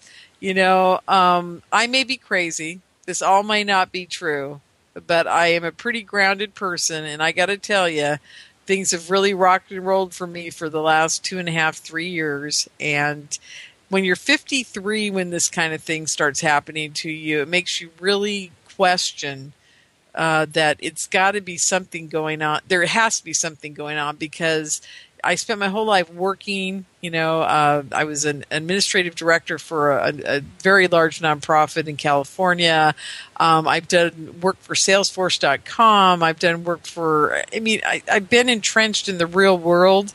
And for this to happen to me, and for me even to be on this radio show 2.5, 3 years later, talking about what has transpired for me, it's mind-boggling that it's even happening. So if it could happen to me, folks, it could happen to you too. Like tomorrow, you can wake up and go, all of a sudden, your mind is expanded to the point where you know all of this is real, and you're just going, oh my God. So I do hope that I'm waking you up in some way, shape, or form. You know, it's all I can hope for, and let you know that for me, it's real. It's as real as the table I'm knocking on right now.